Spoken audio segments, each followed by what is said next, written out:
throws for the end zone. Touchdown, Parker. Pick off by Xavier Howard. Tagovailoa trying to make up for it. Fires to the end zone. Touchdown!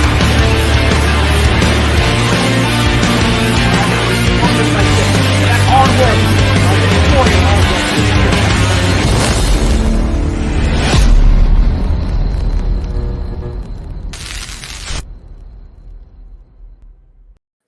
What's good, Fin Nation? What's good?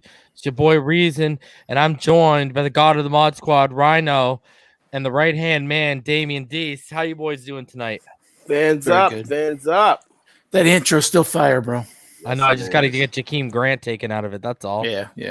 So I'll have an updated one for next season, anyways. So, all right. We got a lot. Well, we got a couple things to go over, and then I will open it up to all the viewers. Just look for the StreamYard link, click it, follow through, and then you can join the show later on.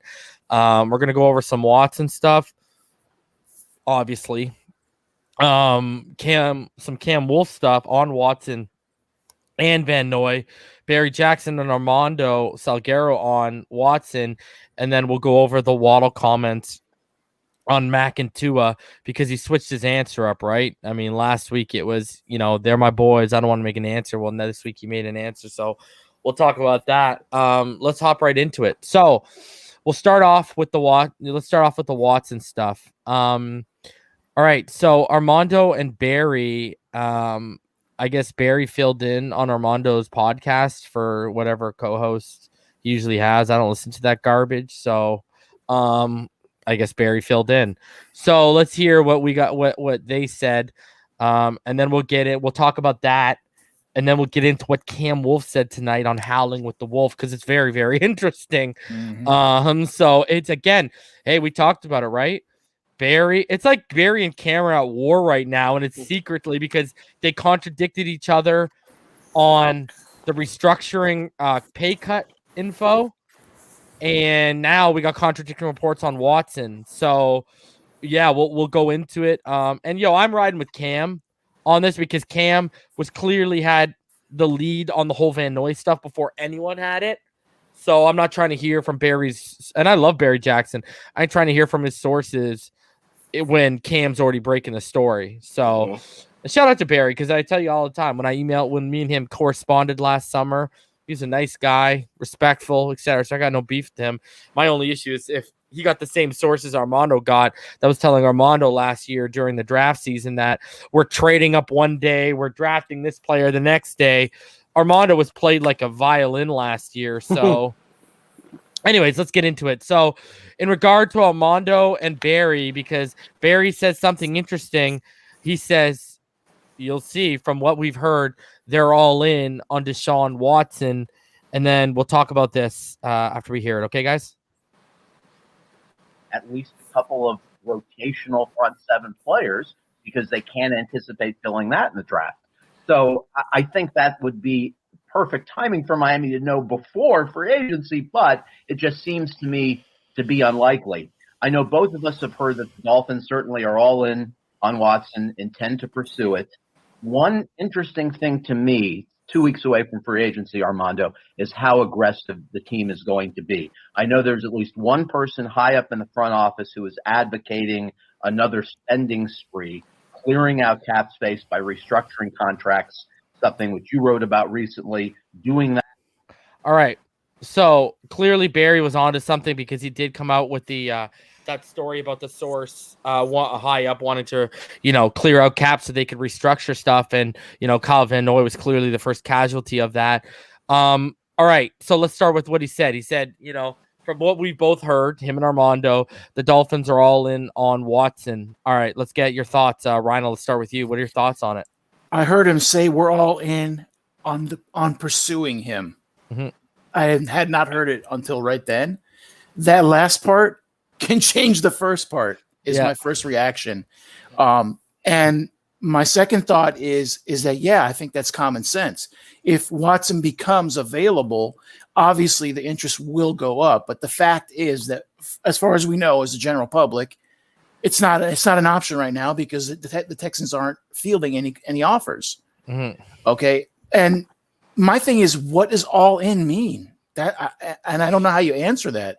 Well, like I said, I think I said to you yesterday, and before we get to Damien's thoughts, I don't like those two words put together. Does that mean they're looking at 4 first-round draft picks and Tua and another roster player? Like, what does all in mean? Because all in to me is from what we've heard from coming out of Carolina, where the owner has told the GM, make it happen, and their starting point is 3 firsts and Christian McCaffrey.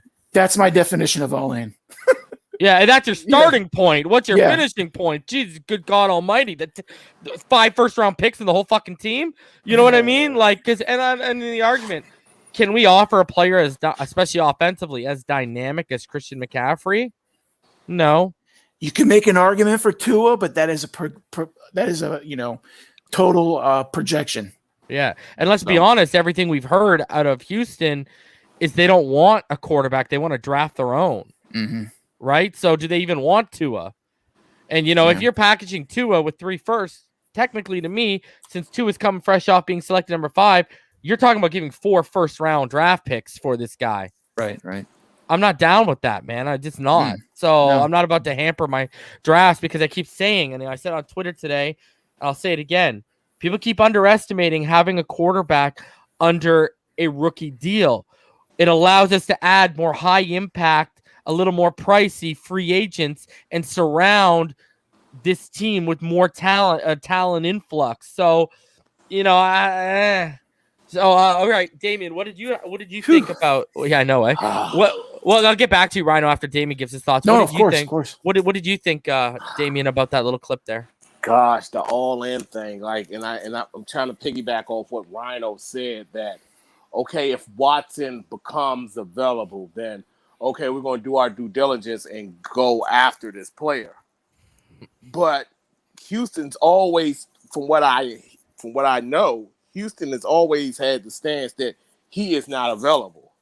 So are they saying that no matter what, we're still going to press and pursue this guy?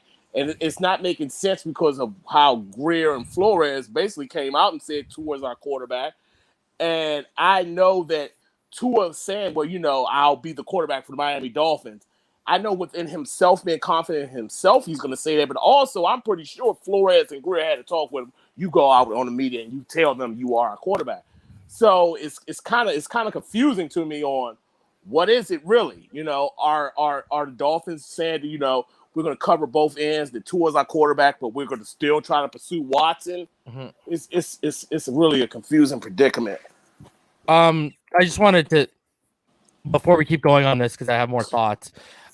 Irving, I will get in and I will answer this $2 donation. What do you think we could get for KVN if traded? I will answer this when we get into the Kyle Van Noy stuff. Okay, so right now we're just going to be sticking with Watson, but I will answer one more before that reason. Okay, he was asking for his mod. MYT Dolphin. I just modded him. Okay. Yep. I modded you. I actually didn't see the donation. I saw you make a comment to Rome Gray and my T Dolphin. I modded you like literally just while Damien was talking. All right. So okay, so I got thoughts on this. So Damien, you made a good point. I brought up the article, what was it, last week, Rhino, or the week before? Yeah, about 7 days. Yeah, it was, and it was a non-Miami report. I believe it was from the Bleacher Report through the NFL Network or someone like that. And the report was, remember, I made a big deal about it because they said, and I quote, the Houston Texans have avoided conversations regarding Deshaun Watson because they don't want to trade him. Mm-hmm. So how are we all in on this guy, quote unquote, exactly, when they're not even having talks with him, bro? Exactly. It goes back to what Carolina's saying. Now, Carolina told the owner told the GM, do whatever it takes. But it's not like he told Houston Texans on the phone, we'll do whatever it takes, because they're avoiding conversations. Now, has he picked up the phone? Sure, I'm sure Nick Castro has. But it goes back to months ago when all these rumors started. What was I saying? Okay, I was saying this you got a rookie GM, all right? He's not going to be known as the guy who trades Deshaun Watson for nothing. Mhm. He's going to have to come away. He's either going to have to fleece a team or everyone, not even just fleece, but or else everyone, fan base to the executives to players are going to have to know he won the trade if Watson gets moved. Yeah. And I stand by that. Listen, we always talk about, people come up here. You don't hear it come out of my mouth a lot, but you hear people come up here, and you hear it on multiple different platforms, or Twitter, YouTube, whatever. The Patriot way, the Patriot way, the Patriot way.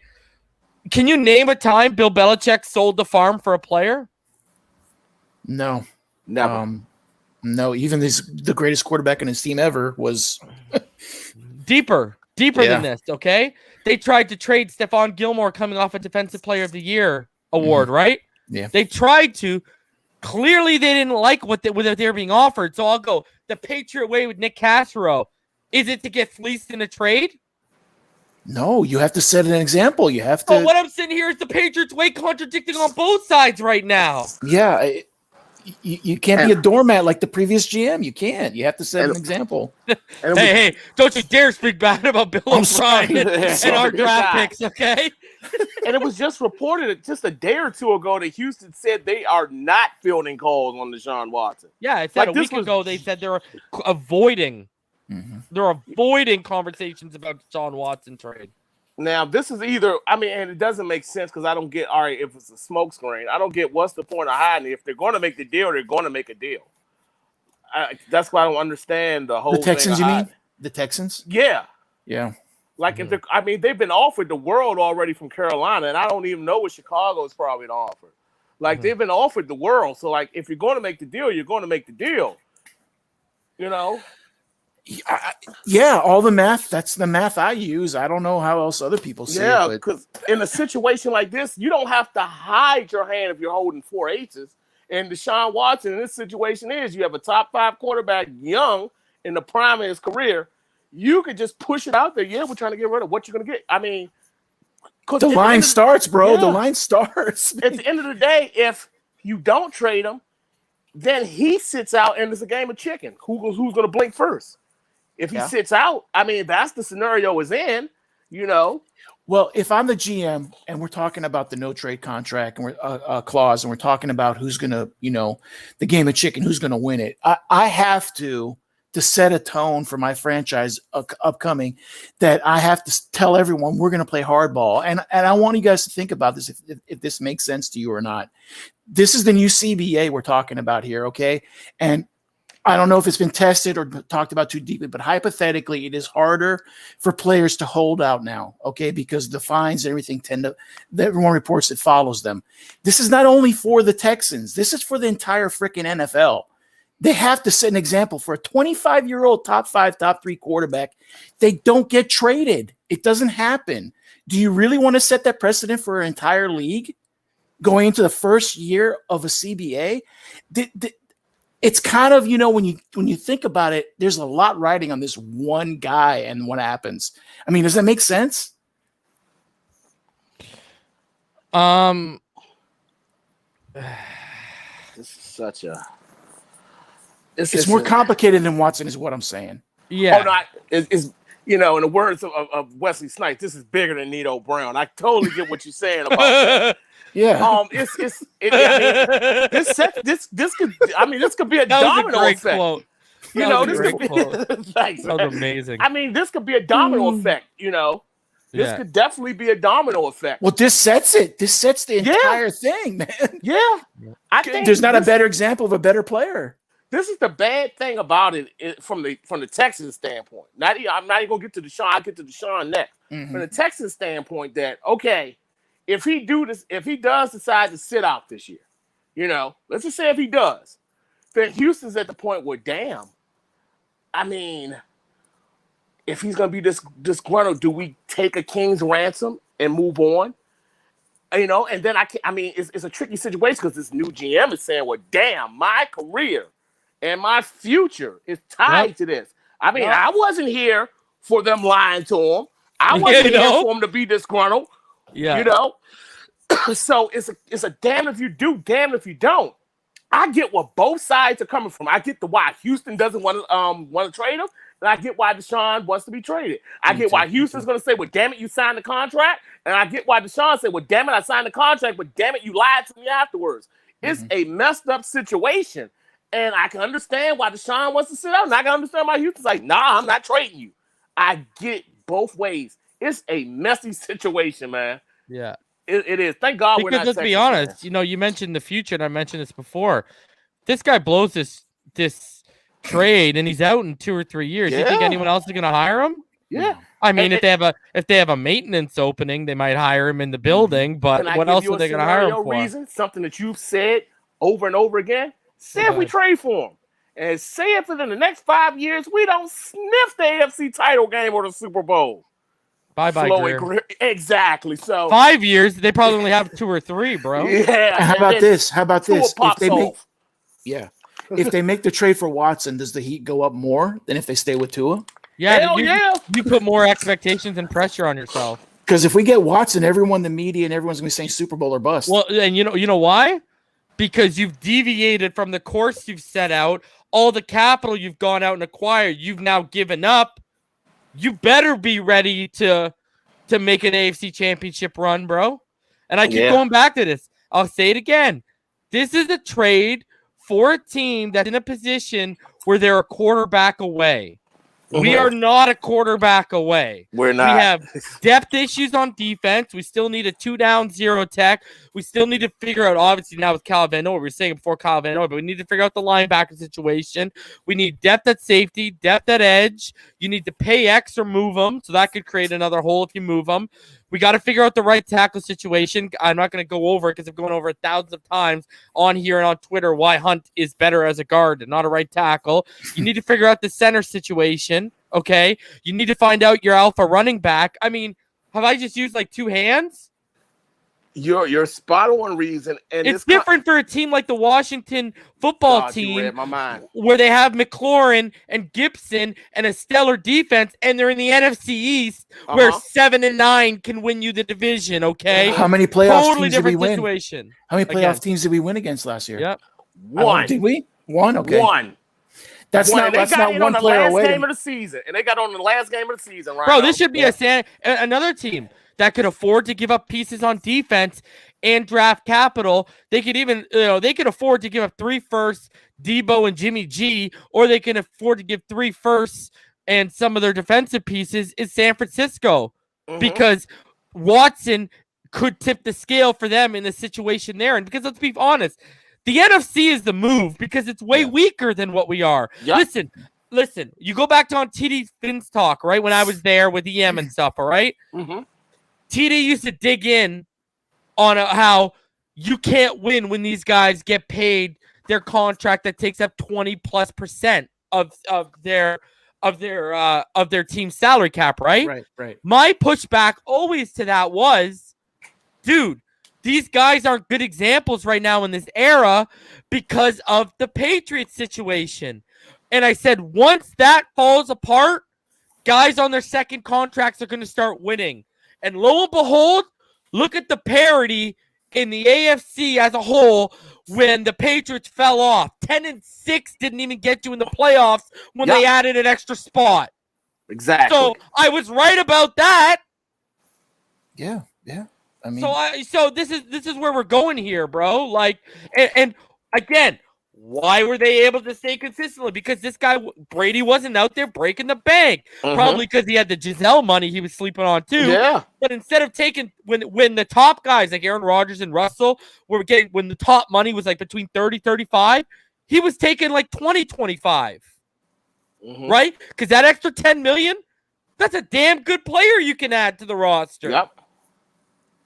And that's another thing. I know people have said he's restructured, but let's be honest.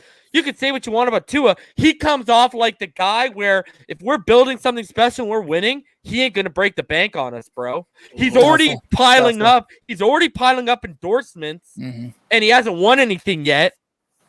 He likes to win more than money. What did he say? What was the quote 2 weeks ago? Yeah, I'd rather give I'd rather give up all my popularity for Super Bowl rings. Yeah. That right there tells you he will take less money if you put him in a position where we can be consistently making deep runs. And you believe him. That's not just something he's saying. You believe him. I believe him anyway. Yeah. When he says that. Chef Jew, $5. What's good, guys? Who do you think will be getting released next? I'm thinking Grant and Wilson because of cap. I'll get into that, brother. I just want to stick on this Watson thing. So I'll answer Irving's question regarding Kyle Van Noy. And I will answer your question, Chef Jew, when we get into that kind of stuff. All right. Just because I want to stay consistent here. You know what I mean? And So, also, go ahead, David. Go ahead, brother. I said also to put this out there too, because what Rhino said about the playoff team thing, and also what you said. I want people like us as fans. We made it to 10-6. We beat one playoff team. Let's not get caught up on how we did after the 2008 season when we went 11-5. Oh God, yeah. And then fell back to reality because we also played a last place schedule coming off that 1-15 season. Let's build this thing off of a 10-win season. Let's build this thing. Yeah. We're not Super Bowl ready. We've come this far, bro. Yeah, We've come this far. Why yet. deviate?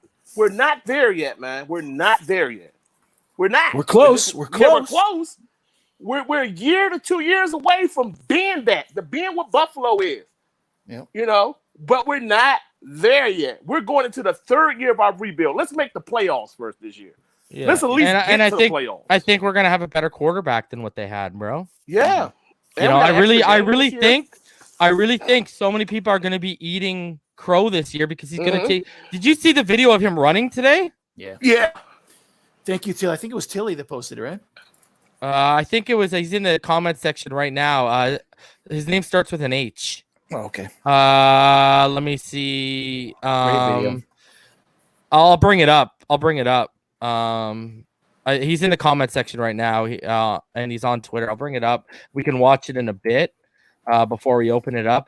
All right, should we get into the Cam Wolfe stuff? Because this is the tidbit, baby. We're sitting on the nuclear one here, okay? Here we are. We are literally about to crush feelings, all right, with the whole Watson stuff, all right? And I'll go back. You know, you talk about the KVN stuff, the Kyle Van Noy stuff. Cam's more locked in, all right? Yeah. I'm gonna be the first one to say it. Cam is more locked in than the guy. It's Highly Bread. That's who posted it. And Highly Bread. And he's in the comments right now. So all right, let's get into the Cam Wolfe stuff because this is what went down, you know. And by the way, guys, if you are new here, man, we hit 3,000 last week. We're already at like almost about to hit 3140. Love y'all. Keep smashing that like button. Keep subscribing if you're new. If you'd like, you can donate to the channel, paypal.me/Finside. Of course, you become a Finside the NFL patron. Like I tell y'all, Patreon, that's how you'll get modded. Other than that, I got to see you consistently here promoting and showing a ton of support for the show. So that's a longer process. If you want to be a mod, patreon.com/Finside the NFL, because I did get rid of some mods recently.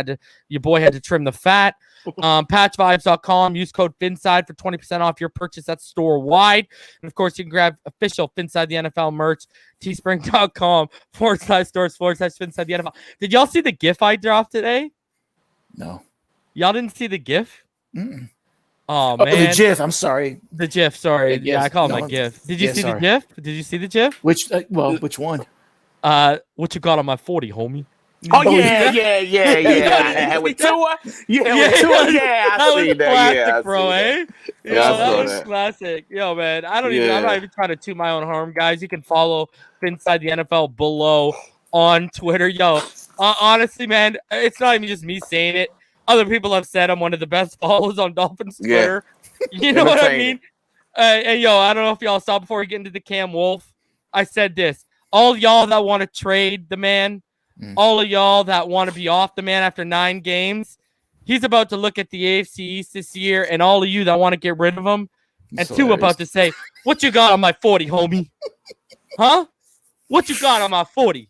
All right, it's going down, and I know he probably doesn't drink Colt 45s or whatever, but he about to ask the question, baby. All right, so shout out to the homie Tilly, shout out to Gold Coast, New Zealand, love y'all. Tilly, I love you, man.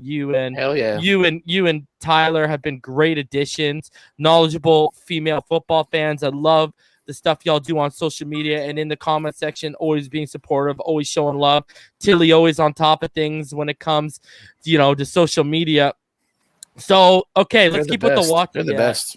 Let's keep with so this, guys, is from tonight, and this clip is from Cam Wolfe's segment that he does, I believe, every Thursday night called Howling with the Wolf. And this is all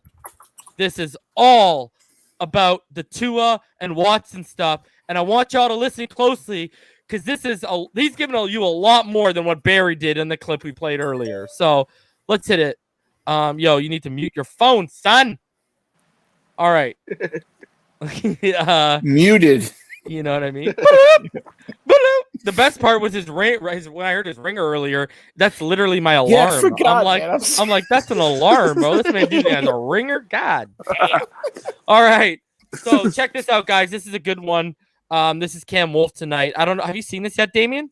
I was going to click on it, but I didn't because I caught it on Twitter and I just didn't click on it. Okay, so this is, guys, this is some good stuff here, all right? And I think it's a real possibility is the Texans don't trade him. So if they don't trade him, it doesn't matter what the Dolphins would get up or how serious they want if it truly isn't available. So right now he's not available. So it's hard for me to gauge how serious the Dolphins would be in going to get him because every time I talk to people about it, they're telling me that he's not available. So my view is that the Dolphins would definitely inquire about Deshaun Watson. Good Lord. My question, and this is what I'm uncertain about, is how all in would they go? I don't know. I can't tell you definitively that they wouldn't go all in, but I haven't heard anything that tells me that they would. From everything I've heard, they believe in Tua. They've been building this offseason around him from their hires, from what they've been telling people inside the building, and from what the players around them have been building towards this offseason with Eric Studesville and George Godsey as their new OCs. So, yes, that can change. Deshaun's a plan changer. But right now, they are planning for Tua to be their quarterback.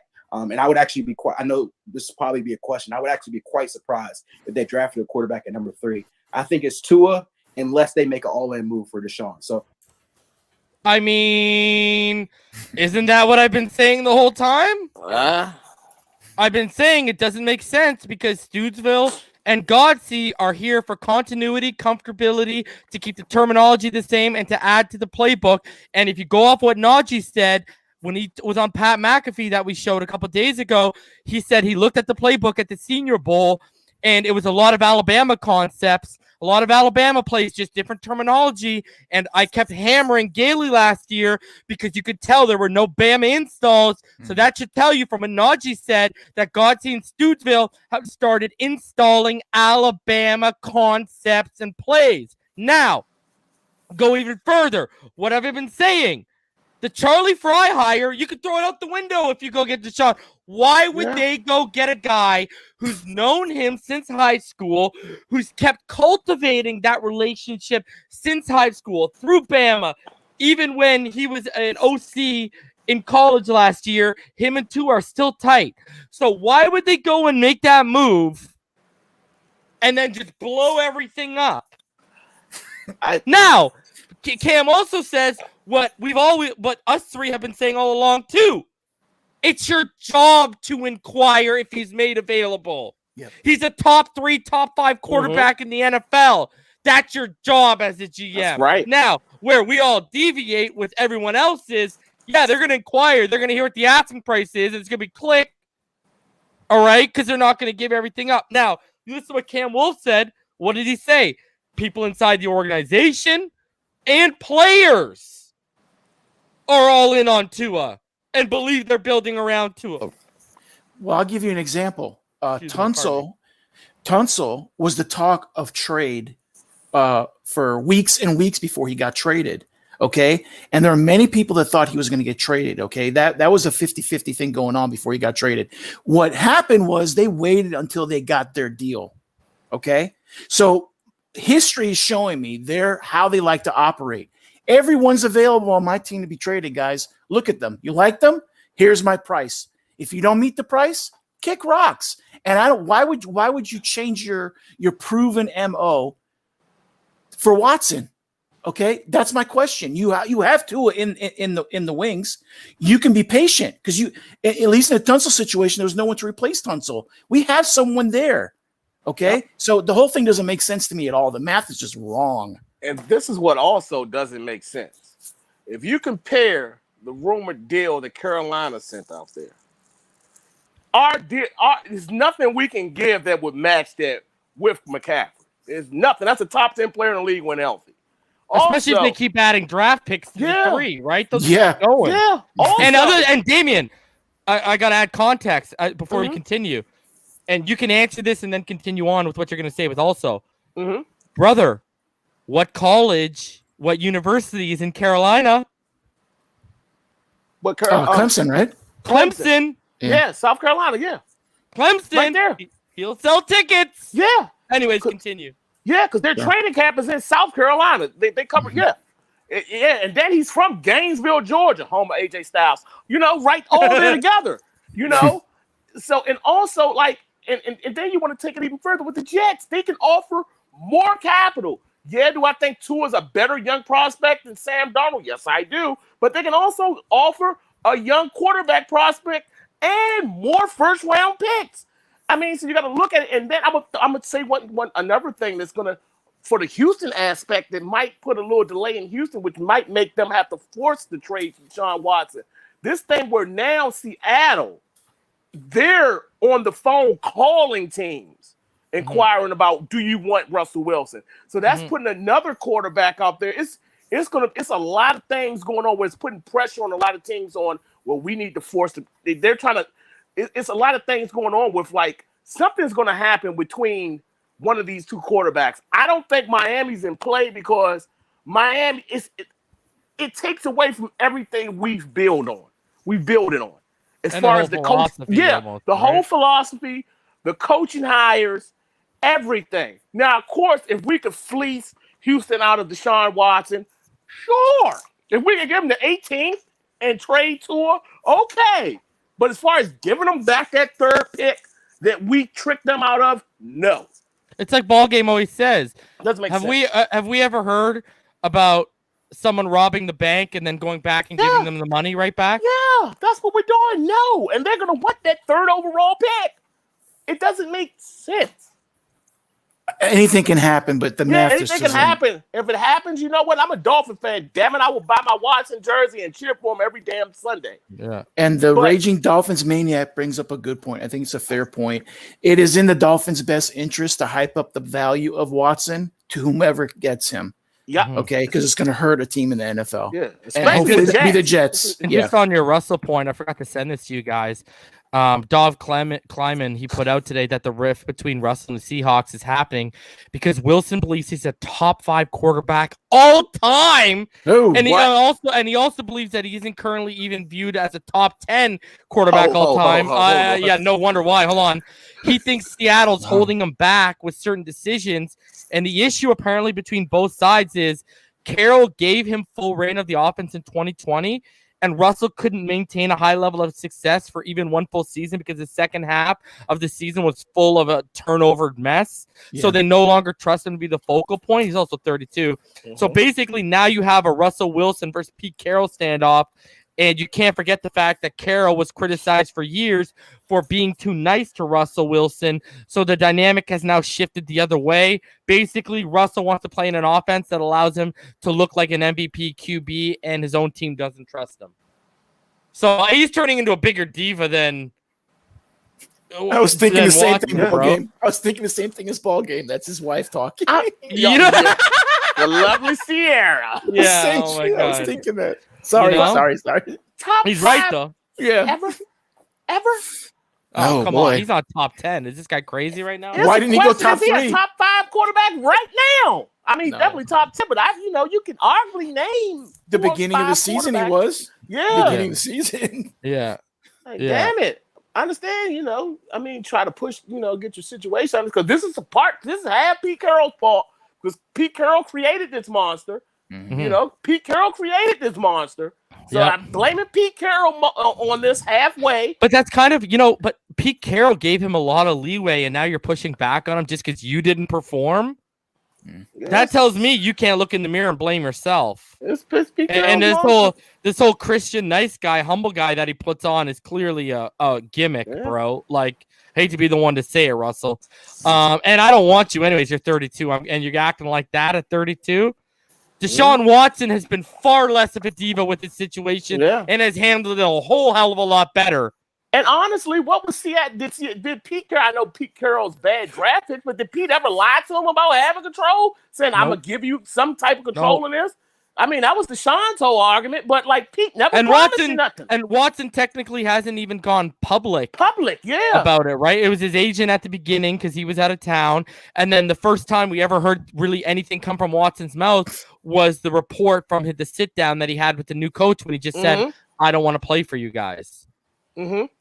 So, and it has, and like you said earlier, has nothing to do with the new GM and the new coach. I think it comes down to Eskerby, and McNair, and McNair. Eskerby and McNair. This has nothing to do with because the new one of the GM original one of the original reports, right, from we don't know whether it's from his agent or someone in his camp, but it came out from his camp that basically for him to consider playing for the Texans, McNair would have to fire McNair. Yeah. Because they lied to him, and like I mean, the writing's on the wall. JJ Watt knew it. That's why he left. You know, everybody knew it. You know, it's a bad organization. They, and I'm kind of happy as an AFC team. I hope they're all miserable. Agreed. Guys, we got 367 in the room. Smash that like button. Subscribe if you are new here. Appreciate all the support. Just pound that like button. I don't know what like count we're sitting at right now. We are sitting at what, 139 on my screen. 39 likes. Let's get that up, man. We got over 300 of you. Let's get that to 200, man. Before the show ends. All right. So keeping it rolling here, boys. Let's keep it with Cam Wolfe, because Cam Wolfe was on side with Big O today, and some interesting things were said in regards to Kyle Van Noy, and what we had reported here a couple of days ago about Cam said he was asked to take a pay cut / restructure. He said no. Then Barry Jackson came out and said, according to his sources, he wasn't approached. Well, who's your source, Barry? Kyle Van Noy. His left Kyle hand. Kyle Van Noy, who wants to say face? Yeah, his left hand. What do you think, left hand? Yeah, That was a good draws one. a little face on it. Yeah. Okay, starts talking to himself with it. All right. Oh, man. So this was from earlier today.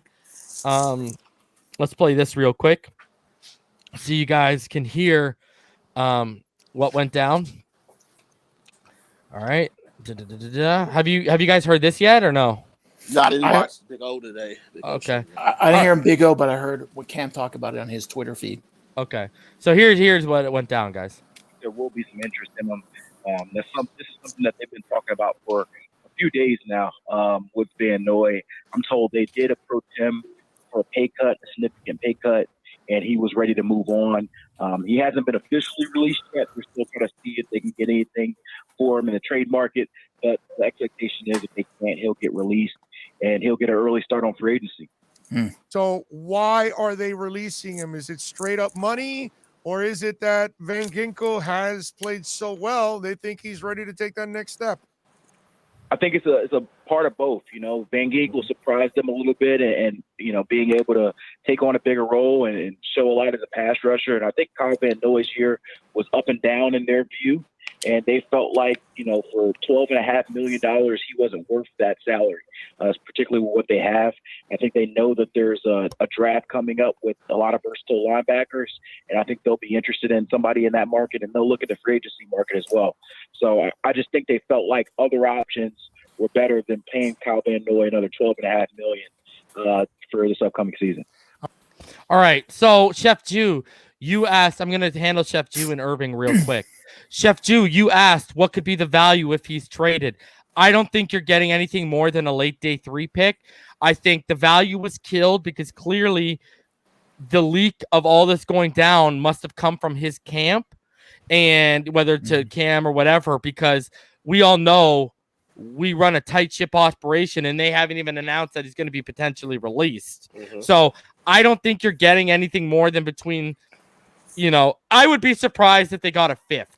Let's put it that way, because of the contract and because of how this all went down. And let's be honest, Van Noy didn't do himself any favors by trying to guilt trip the Dolphins and the fan base with that little statement he put out, whining about being in the hospital like everyone else doesn't fight through injury all year. Okay. Number 2, Irving. Some names, because I know you asked about like who could be cut, who could be restructured. I think Albert Wilson, as much as I don't agree with it, is probably going to get cut. Jakeem's going to get cut. Hearns is going to get cut. I think in terms of restructures, Eric Flowers should be restructured or traded. I could see them approaching Bobby McCain and Eric Rowe. Both of them make around $7 million this year, and asking them just to take a little bit less. So I think those are names you could probably keep in the back of your mind. Because if you remember when I showed the article a couple weeks ago, Van Noy was mentioned as one of those guys who could be restructured, right? And lo and behold, he was basically asked to restructure, and it didn't go down, obviously, like we wanted it to. And then we got a $6.99 donation here from Fins Up. He said, you think X gets dealt to Dallas? Jerry Jones is known for overpaying players, because I think Jerry thinks he can win now in his delusional mind. That's a guy we've talked about specifically when EM's brought up his idea of making a move for Caleb Farley. Target the 10th pick, maybe get a 2nd or a 3rd added to it as well. You do the trade, and then you turn around and you go draft his replacement with Caleb Farley right there. EM, what's going on, buddy? Yep. What's going on, gentlemen? What's up, homie? Not too much, brother. How are you doing?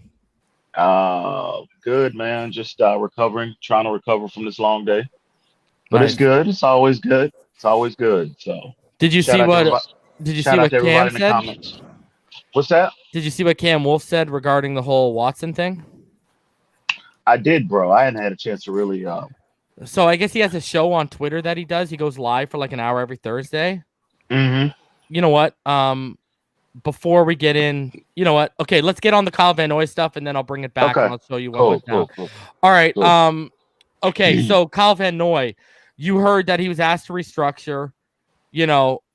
There it is. There's the confirmation. He was asked to take a pay cut, and he said, I'd rather move on. Mm-hmm. I mean, now it's confirmed, as much as Barry Jackson wants to try and rebuttal it. Left hand. I mean, yeah, I know. I mean, I asked this to Richmond. I asked this to Ball Game yesterday. Is this a good sign that we're out here being cold-blooded with Brian Flores' friends and saying, you know what? You're not going to be a team guy. There's no I in team. Goodbye. Mm-hmm. Oh, absolutely. I love it. I mean, I like Kyle Van Noy. I was ecstatic when we signed him in free agency. I thought, he would be a big piece, centerpiece. I thought they were bringing him in to be really the centerpiece of this defense. But it didn't, things didn't quite work out that way due to, he was just hurt. He had issues with that hip all year, and we didn't get it. Unfortunately, we didn't get as big a return on that investment as we would have liked. Mm-hmm. But at the end of the day, bro, I love the approach Flores takes with, no matter if it's the first player or the 53rd player on this roster. This message that he sent all year long, if you're not getting it done, it could be due to durability, it could be due to lack of experience, whatever. I don't want to hear that. At the end of the day, if you're not getting it done, we're going to get people in here that will. And I love that approach. Absolutely love it. Yeah. And, he even on Big O, he pointed out that the Dolphins have identified that this is a deep class for the linebacker position. Absolutely. Hell yeah. Absolutely. So, we all know, he's obviously not a middle alpha guy, Kyle Van Noy, but a guy who they had their hands on at the Senior Bowl, who I brought up a couple days ago, Ohio State, Baron Browning. I mean, he does a lot of the same stuff that, you could even make the argument that Micah Parsons, yes, he's an off-ball blitzer, but he can do a lot of the same stuff minus the coverage a little bit that Van Noy can offer you, and he's a better athlete. It's interesting. Yeah, this is a yes, several linebackers. We've talked about a lot of them privately, but you talked about a lot on the show. A lot of guys that how not only the physical profile, but look at the schemes that these players are being deployed and how they're used within those schemes. It's several players that the Dolphins, I feel, have their eye on. So yeah, it's unfortunate, that Van Noy, he didn't perform up to standard. But at the end of the day, yeah, you know how the approach from the staff, they love going younger and cheaper. Bill Belichick loves going younger and cheaper. So, but they'll be able to find, an adequate replacement for Van Noy. So I'm looking forward to it. Do you guys think we can even get a late day 3 pick for this guy? The way this has been leaked and all this has been handled. Not anymore. And with his contract, if Chris Greer was able to pull that off, bro, man, I gotta salute him again. You know what I mean? He did do it with Ryan Harris. Tannehill. He did do it with Ryan Tannehill. Though. And no, Charles Harris comes to mind. Really? Everybody knew. Forgot about that. Everybody knew Charles Harris was fodder. Cut him. He was fodder, basically. And he was, he was able to get a 6-round pick for him. So if he's able to flip it for something, in return, you got to tip your hat to him. So it's gonna be difficult though. Yep, I'll run it back for you, EM. Just because I played the audio clip of Barry Jackson Armando on their podcast. Barry said to Armando, from what we've both been told or both hearing, the Dolphins are all in on pursuing Watson if he's made available, right? And so then tonight, Cameron Wolfe was clearly asked, because he mentions the words all in, he was clearly asked about that report. And this was his little segment. So I'll play it for you here so you can hear what he said. He said this tonight. Yeah, this is tonight. All right. Okay. He does a little thing called Howling with the Wolf. It's like a half-hour thing on Twitter. The real possibility is the Texans don't trade him. So if they don't trade him, it doesn't matter what the Dolphins would get up or how serious they what if it truly isn't available. So right now he's not available. So it's hard for me to gauge how serious the Dolphins would be in going to get him, because every time I talk to people about it, they're telling me that he's not available. So my view is that the Dolphins would definitely inquire about Deshaun Watson. Good Lord. My question, and this is what I'm uncertain about, is how all in would they go? I don't know. I can't tell you definitively that they wouldn't go all in, but I haven't heard anything that tells me that they would. From everything I've heard, they believe in Tua.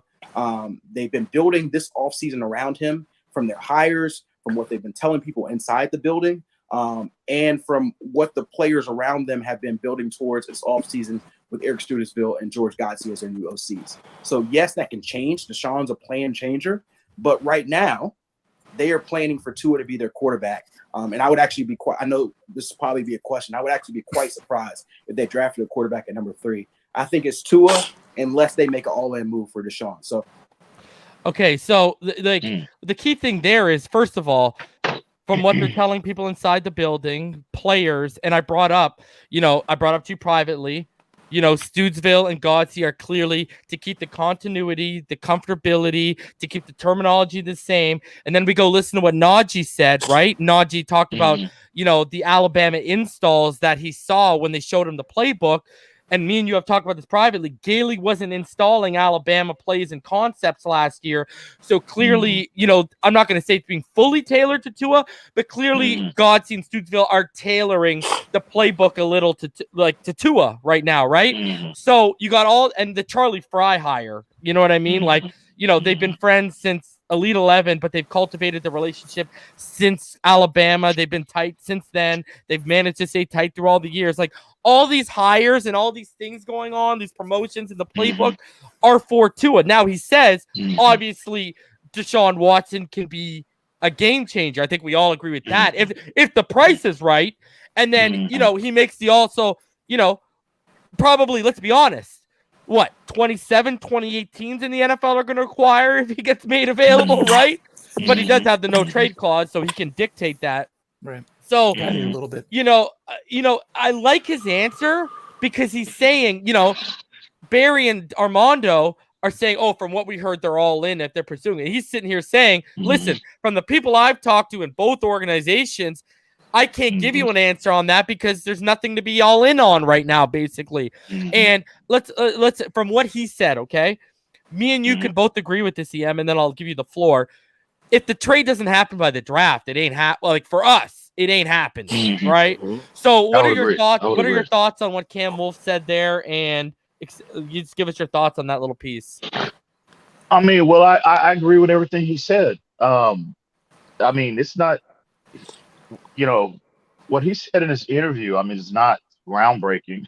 I mean, this is pretty much what we've been speculating about. You know what I mean? Nothing has been confirmed by either side, whether Houston has put this man on the block or the Dolphins have come out publicly and expressed interest in this player.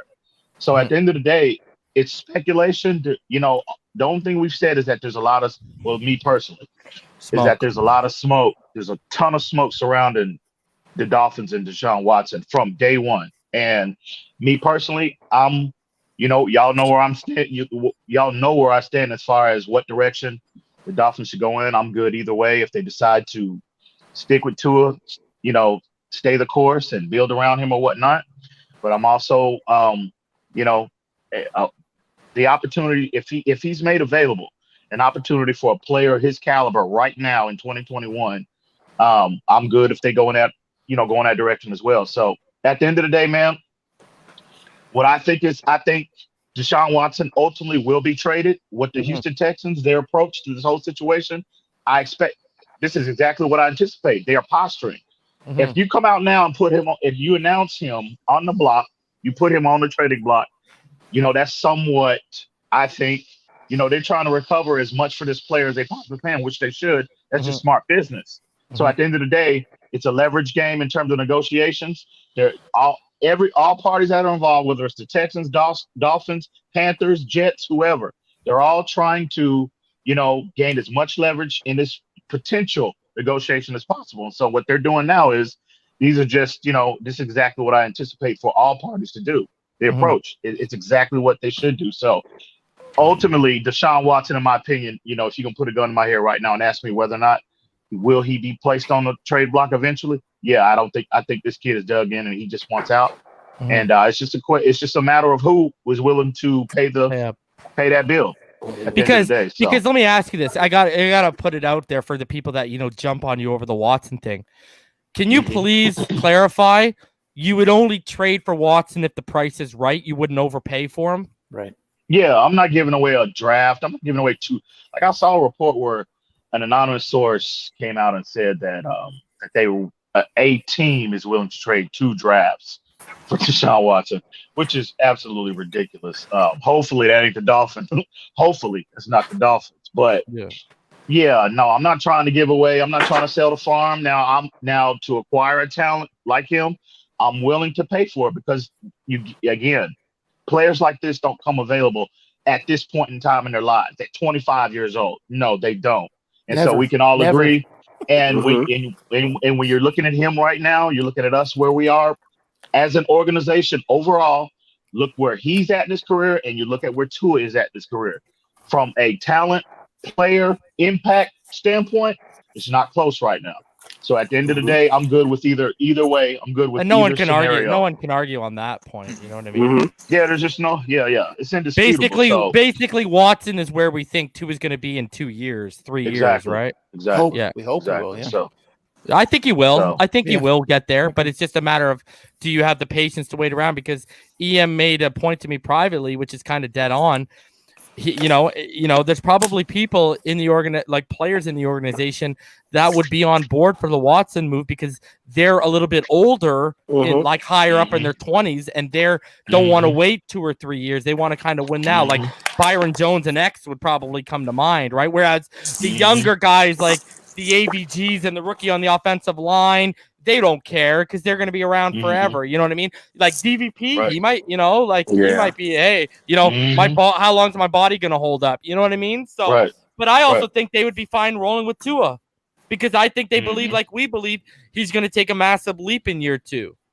Well, I will put some pushback on EM about the timing of making Watson available. I don't think it goes up or down whether you put him on tomorrow or you put him the day before the draft. I really don't think it changes it. Okay, you brought back the point I was going to make up while EM was talking.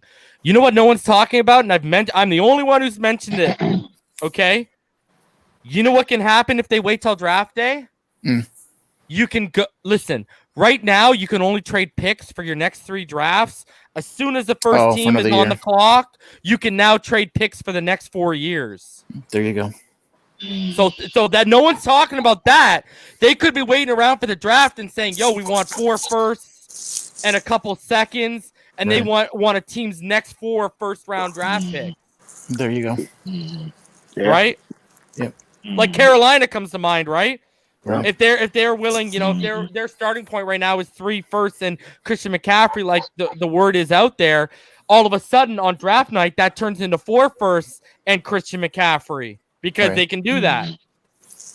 Now, I don't think we're gonna give up, buddy. If they say 3 firsts and Tua and Christian Wilkins, because I've heard Christian Wilkins' name attached to that, I'll tell you right now, Greer's hanging up the phone. Yeah.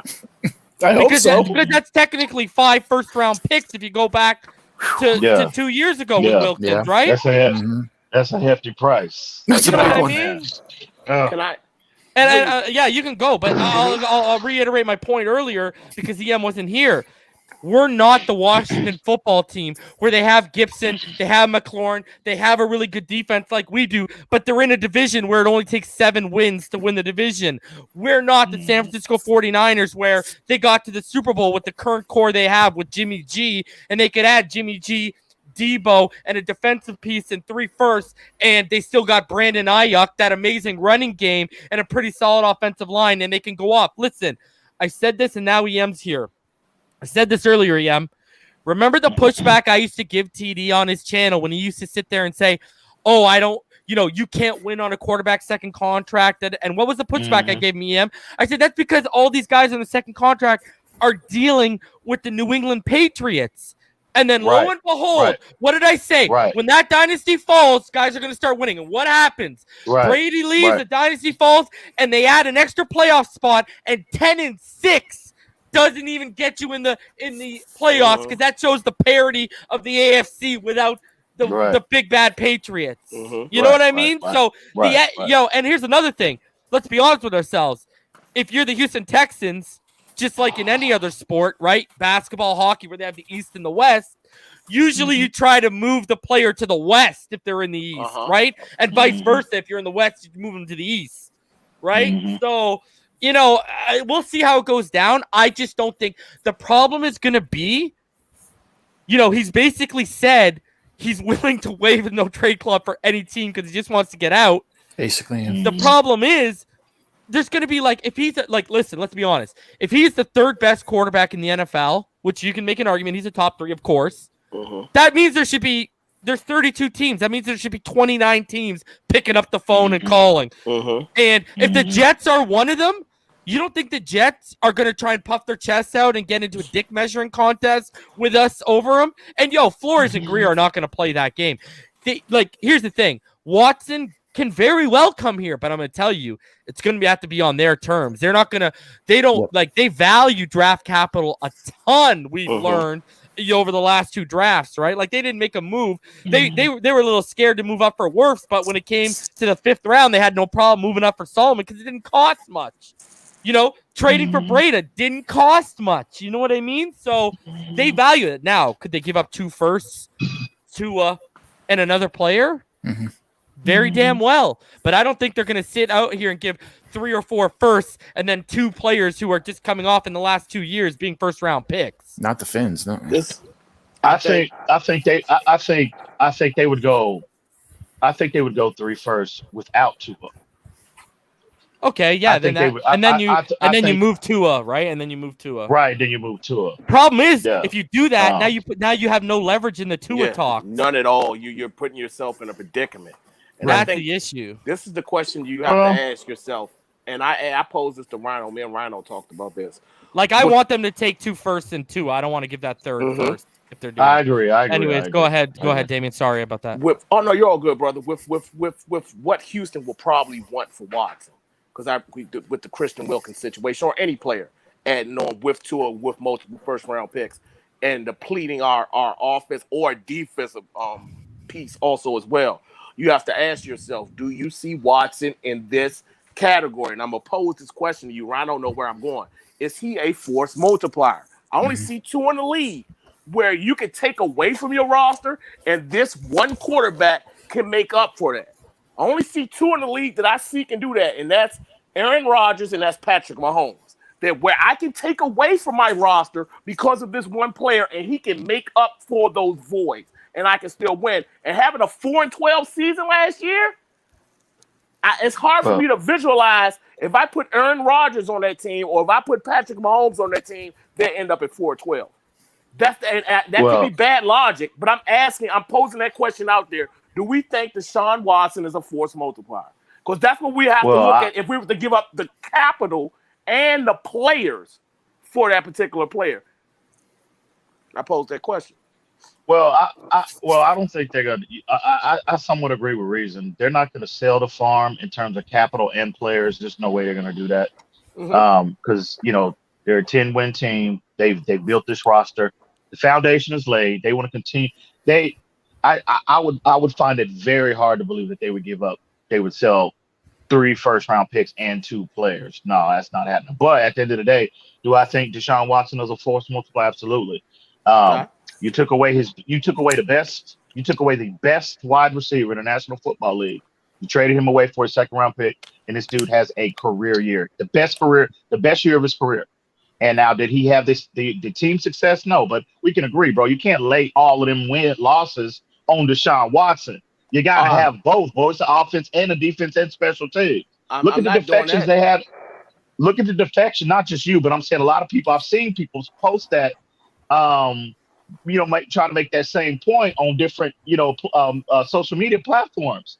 Look at the defections they've had in the defensive end last year in free agency. Yeah. I mean, the team is gutted, bro. It's not. Yeah, so it's not the same defense they had 2 years ago. Absolutely, it's not. Or 3. And they've been decimated by injuries and Watt's been falling off even when he's healthy. Exactly, he's not producing at the same level, right? As well as free agent defection. So you can't put this blame all on Deshaun in terms of the loss total. But at the end of the day, is he a force multiplier? Absolutely, he's in that category. Again, he was 30 minutes away from going to the Super Bowl just 2 years ago. 30 minutes away. So no, stop it. I don't buy that. Well, I am here to be objective. I'm here to put all the facts out there, gather all the intel for the fan base, and you formulate your own opinion. I respect everybody's opinion, but at the end of the day, I'm trying to be as objective as I possibly can in regards to this. And this kid, I don't like the shade that people are casting towards this kid just because they don't want the Dolphins to trade for him. We feel it, bro. We feel it that shade get cast on Tua by the same fans, bro. Are you really that surprised? You know what I mean? Absolutely, no, I'm not at all. But it's upsetting. It's upsetting. But you got a point, right? You got a point. Look at Watt alone. I think he's got like over 120 sacks in his career. Only 29 of those have come in the last 3 years. That tells you even the fall off he's had. Mm-hmm. And you know what's telling? You know what carried a lot of weight with me in terms of just how valued Deshaun Watson is from a player's perspective. When J.J. Watt, a player of his caliber, is walking off the field, bro, and he's telling, man, I'm so sorry, man. We wasted one of your years, bro. I'm sorry about it. You have never. Oh, he had a good year this year if you look at his statistics, right? Yeah. But I mean, you only see Zach Thomas walking off the field with Dan Marino, telling Dan Marino that, or Bruce Smith walking off the field telling Jim Kelly that. You know what I'm saying? That carried a lot of weight. The kid is special. Look, at the end of the day, the kid is special. My thing is this: we need, and I'm not saying Damien, I'm not singling anybody out, but I'm saying I see a lot of that on social media. They're casting a lot of unnecessary. They're trying to cast a lot of unnecessary shade towards this kid because they don't want the Dolphins to trade for him. And they need to stop, bro. You just need to evaluate this thing objectively, gather all intel. You know what I mean, and formulate your opinion based off objectivity, not subjectivity. It's ridiculous. This is my whole point with it all. I'm not casting blame on Deshaun for that. And I understand. No, not you. No, not you, Damien. I'm just saying, not you specifically, bro. I'm just saying in general. I've seen that. So, and I understand the losses that he took. losing D-Hop, top 3 receiver in the league. But I will say he had almost multiple 1,000-yard receivers this season. And I understand the loss on defense. I do understand that they're 28th ranked defense. I do get that. But what I'm saying is, coming over to the Dolphins, we're losing draft picks, whereas though we can replenish this roster where we need depth at and still starting players, and we're taking away they're going to probably want a player, probably a defensive player also with Tua. So we're taking away a defensive starter too. So I'm just asking you, in a division where we won 10 games on playing a last place schedule and only beating one playoff team, now we're playing a second place schedule, and there's another game added on to the season too, and we couldn't even get in at 10-6. What difference would that make? Okay, us getting to the first round and then losing. Okay, and then you push back on then the pushback on 30 minutes away.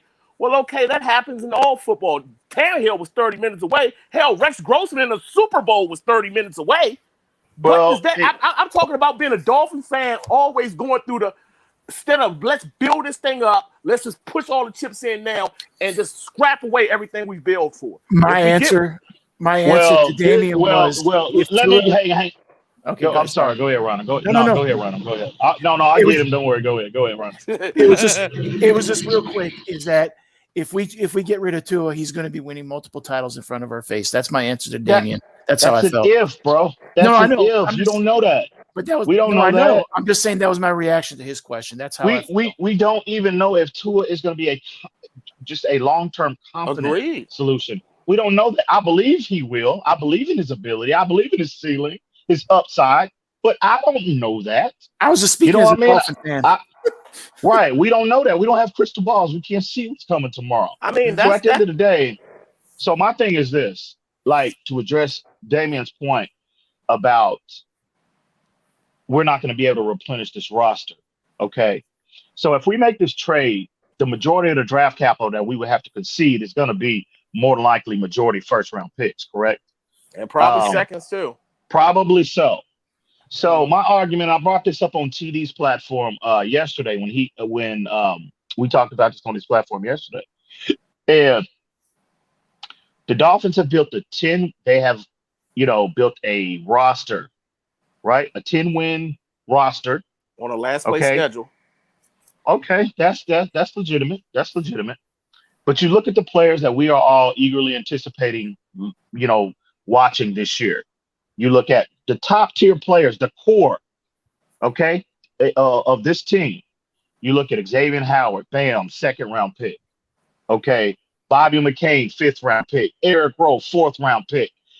Zach Zeiler, who Jay just re-signed, right? Who's a cornerstone of the defensive line practice squad player who we poached off the Baltimore Ravens practice squad, undrafted. Raekwon Davis, 2nd round pick. I get Christian Wilkins, 1st round pick, but Emmanuel Ogbah, 3rd round pick. Solomon Kinley, 4th round pick. Robert Hunt, 2nd round pick. Ted Karras, 5th round pick. So my point is this: if they have to exhaust, if they have to concede the top, the majority of this trade package, and it has to be first round compensation, I am more than comfortable. Why didn't you mention Preston Williams, bro? Preston Williams, UDFA, right? Williams undrafted. Mike Gesicki, Nick 2nd Needham. round pick. Nick Needham, undrafted. Undrafted player. On that is that you're hang on, let me finish. Let him finish. Let us finish his point. Hang on. You know what? Then you can go, the Damien. pressure. You know what? The pressure is already there because that's where they built a 10-win roster based off that exact same approach, that exact same formula. So that approach is already here, bro. It's already established. So the foundation has already been laid. This foundation has already been established. So this narrative that we're not going to be able to supplement and replenish appropriately this roster based off later round picks is nonsense. All right, so I got a question. Do we think that this defense is going to get a turnover every game this season coming up? Do we think that's if you happen? If you go back and you look at history, statistically, analytically, defenses do regress in their second year after having a great year, but that doesn't mean they fall out of the top 10. No. You know what I mean? So I don't think this defense is going to fall out of the top 10 by any stretch. Oh no, I don't think that at all. But you do. No. We have what do we have? Like a 23 or 24 game streak of turnovers. I mean, that's eventually going to end. We'd be lying to ourselves if we didn't. You know what I mean? My macro answer to EM is that if we bring Watson in, we change. Yeah, not the micro, but the macro, right? Is that if we bring in Watson, we're switching the balance of the team to one player more so than a team aspect, because because the package surrounding Tua will always be better than the package surrounding Watson. That's my argument. Well, that's how I feel. You can make that argument based off the contracts, right? Even if he restructures, the guy will restructure down to 35, 30. Well, I don't see him going down to 30, but 35 from 43 when it hits in, not this year, next year. So, I mean, you have a point, and I said this earlier, and I said this to EM privately. you can't really dispute the fact that you can put, in terms of free agency, more impactful, pricey players and draft picks on the team in terms of, it's being able to spend money because one guy's making $5 million, the other guy's making 35. And then I guess your point with draft picks is, you could make the point of, okay, well, that without trading those draft picks, you could put more blue chip, or what they would consider blue chip when they drafted them, prospects there. But at the end of the day, I do see where he's coming, where EM's coming from, because DK Metcalf, where was he drafted, right? Second round pick. I mean, but more than likely, we're gonna have to give. They're gonna want that 30. They're gonna want that pick back. They're gonna want back. And I agree, they might be. Here's the thing: I think seconds will only be involved with firsts if there's no players involved. But you're not going to give them 3 or 4 firsts and 2 seconds and then a player or 2 players. That's ridiculous. And I agree with you, Reason. And if they ask for that, I go back to what I said earlier. Greer's going to go click. And this is the thing, and this is where we're going to come to. Teams have already willing to give a king's ransom.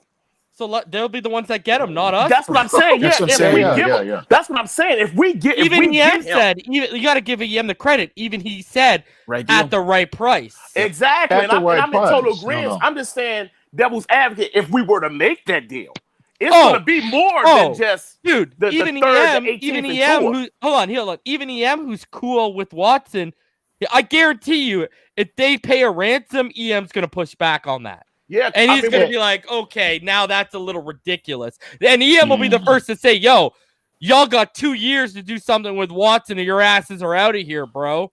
The only way I would co-sign the Dolphins, getting, desperate and selling everything is if if he showed us absolutely nothing like Josh Rosen did. Josh Rosen, yeah. Well, that's not to pile on Josh Rosen, but it is what it is. If he went out last year and put out Josh Rosen tape, I would say, you know what? Do whatever the hell you got to do to get him. You know what I mean? But no. Tua bro, I believe in this kid, but did he show me enough? Did he show me enough to ignore a player of this caliber placed on the trade block? No. Not at all. Not at all. My whole argument is that I don't see, and I could be wrong. If I'm wrong, I'll admit to being wrong. My whole thing is the only way I can see us getting Watson is we're gonna have to give it up. Houston's not gonna lose this deal. We don't have to going against Bill O'Brien. I think this is ridiculous. Carolina offered 3 ones and McCaffrey. Like, that's a top 10 player in the league and 3 ones. We're not even giving him a top 10 player. I love Tua. Right now, he's not even top 20 player. So one of the mods donated $5. He said, "Don't get me wrong, EM. Watson is an uber talent, but considering the type of players that Coach Flores traded, Watson just might not be his guy." You gotta, Martin, because he's about to go in on you, so I'm gonna give you a fair warning.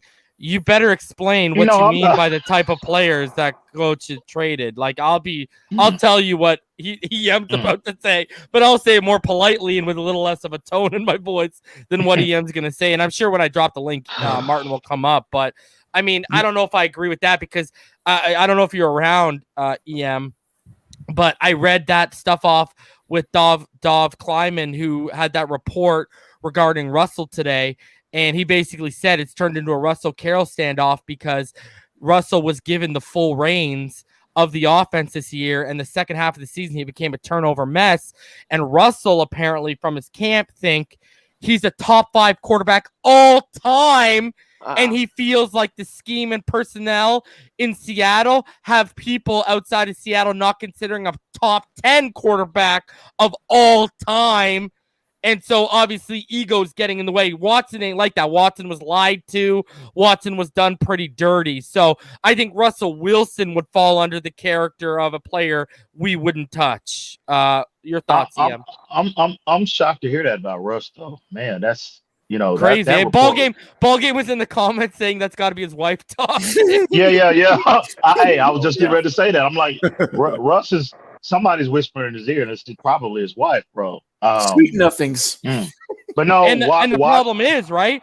the problem is apparently in Seattle, he also goes on to say Pete Carroll had been given a lot of flack over the last few years for apparently like being nice or coddling Russell Wilson, and now it's kind of blowing up in his face, and now everything's shifted. So, man, that's I'm surprised to hear that about Russ. Yeah, bro. He he puts on the front like he's Christian and humble and like he's coming out like a diva. Yeah. Like, at least Watson, he has a stance to dig in on. We're pretty sure McNair's a racist, and we're also pretty sure Esther B is messing the whole thing up over there, and he was lied to on top of that. So that's like, remember the report that came out, like when this all started, one of the things that came out of the camp was, for Deshaun to reconsider staying in Houston, McNair needs to fire McNair, right? Mm-hmm. Like it's a way different.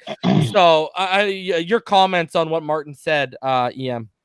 Yeah, no disrespect to the brother, man. I'm not gonna go in on you, bro. Your opinion. He said but strictly referring to players that give off the vibe like they're not team first. That was his. No, Deshaun Watson. Deshaun don't have a team. Deshaun don't have a him. team to be first about anymore over there, bro. Right, Him and a bunch of scabs, like, you know what I mean? No, I think. Yeah, but I think that's his point. I think that's his point. You show your character when times are tough, is what he might be saying.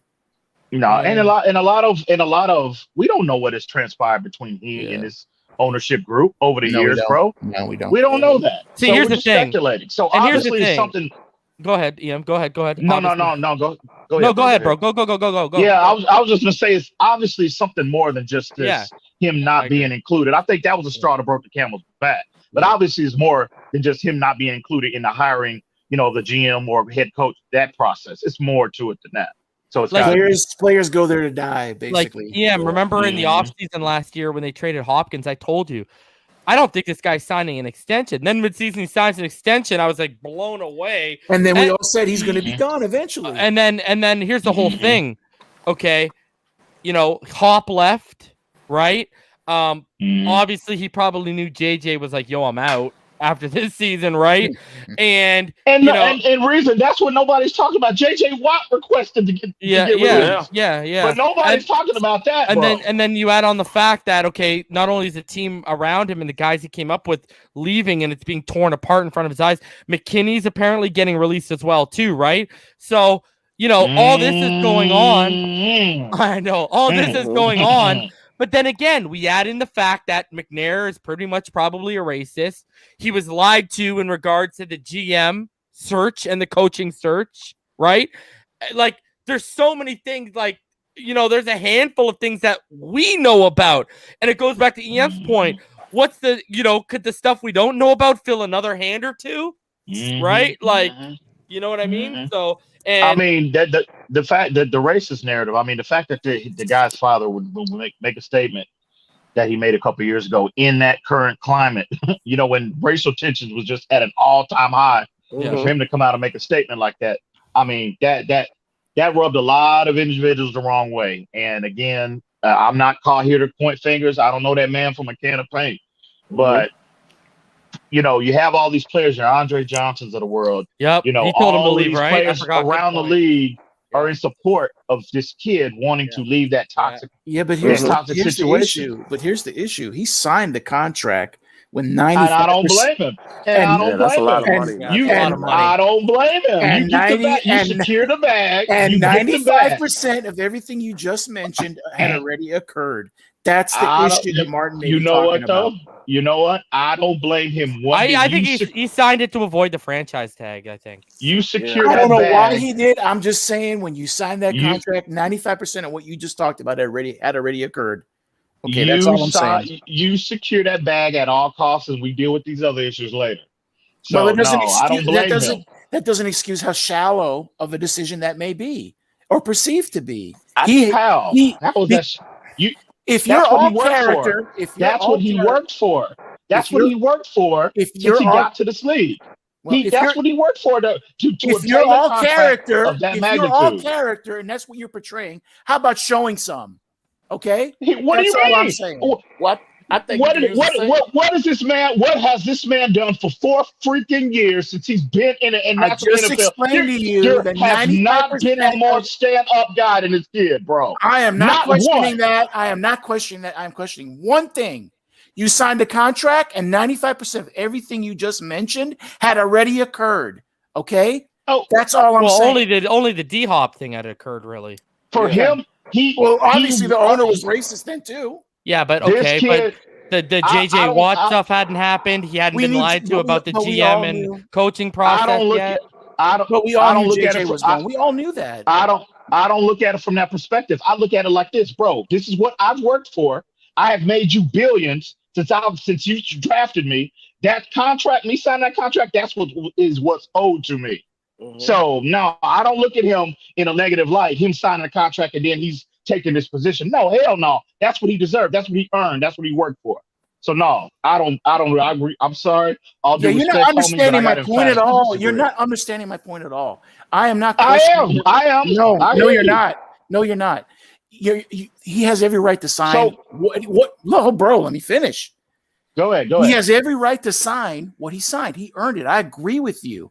But you have to expect some kind of pushback when 95% of the things that you're complaining about had already occurred at that point. That's all I'm saying. So There are you would people rather him out- not sign the contract? You rather him not sign I the just said contract? I agree with him signing. I'm saying you have to expect some pushback from the circles he's dealing with. These are the owners and GMs that are going to be making a judgment upon him. That's all I'm saying. This can't be a So- shock to him. So absolutely not. It's not a shock. That's it. I'm not questioning him. I'm just saying he is not all character. Someone can question his character off of what he's doing. It may not be accurate. It may not be right, but they can do it. There is foundation to do that. And Shout I out happen to Tyler think in it's the comments. and if you're sitting here questioning this man's character, it is ridiculous. To do I'm that. not. Did I say that? No, I'm not saying you. I'm saying Okay, it. I thank said you. that's. I why think he's said- talking about. I think he's I talking didn't about the say- Martin comment. I'm talking about I didn't say- yes, and I'm talking about all the I didn't GMs say and owners Rhino. around the league. I didn't say Rhino. I said anybody. Okay, that applies to anyone. Question this man's character. It is ridiculous to do that. But This you kid has do been agree. a model. This Yeah. kid has been a model of character. Look at 1000%. the work that man has done in the community that never gets reported.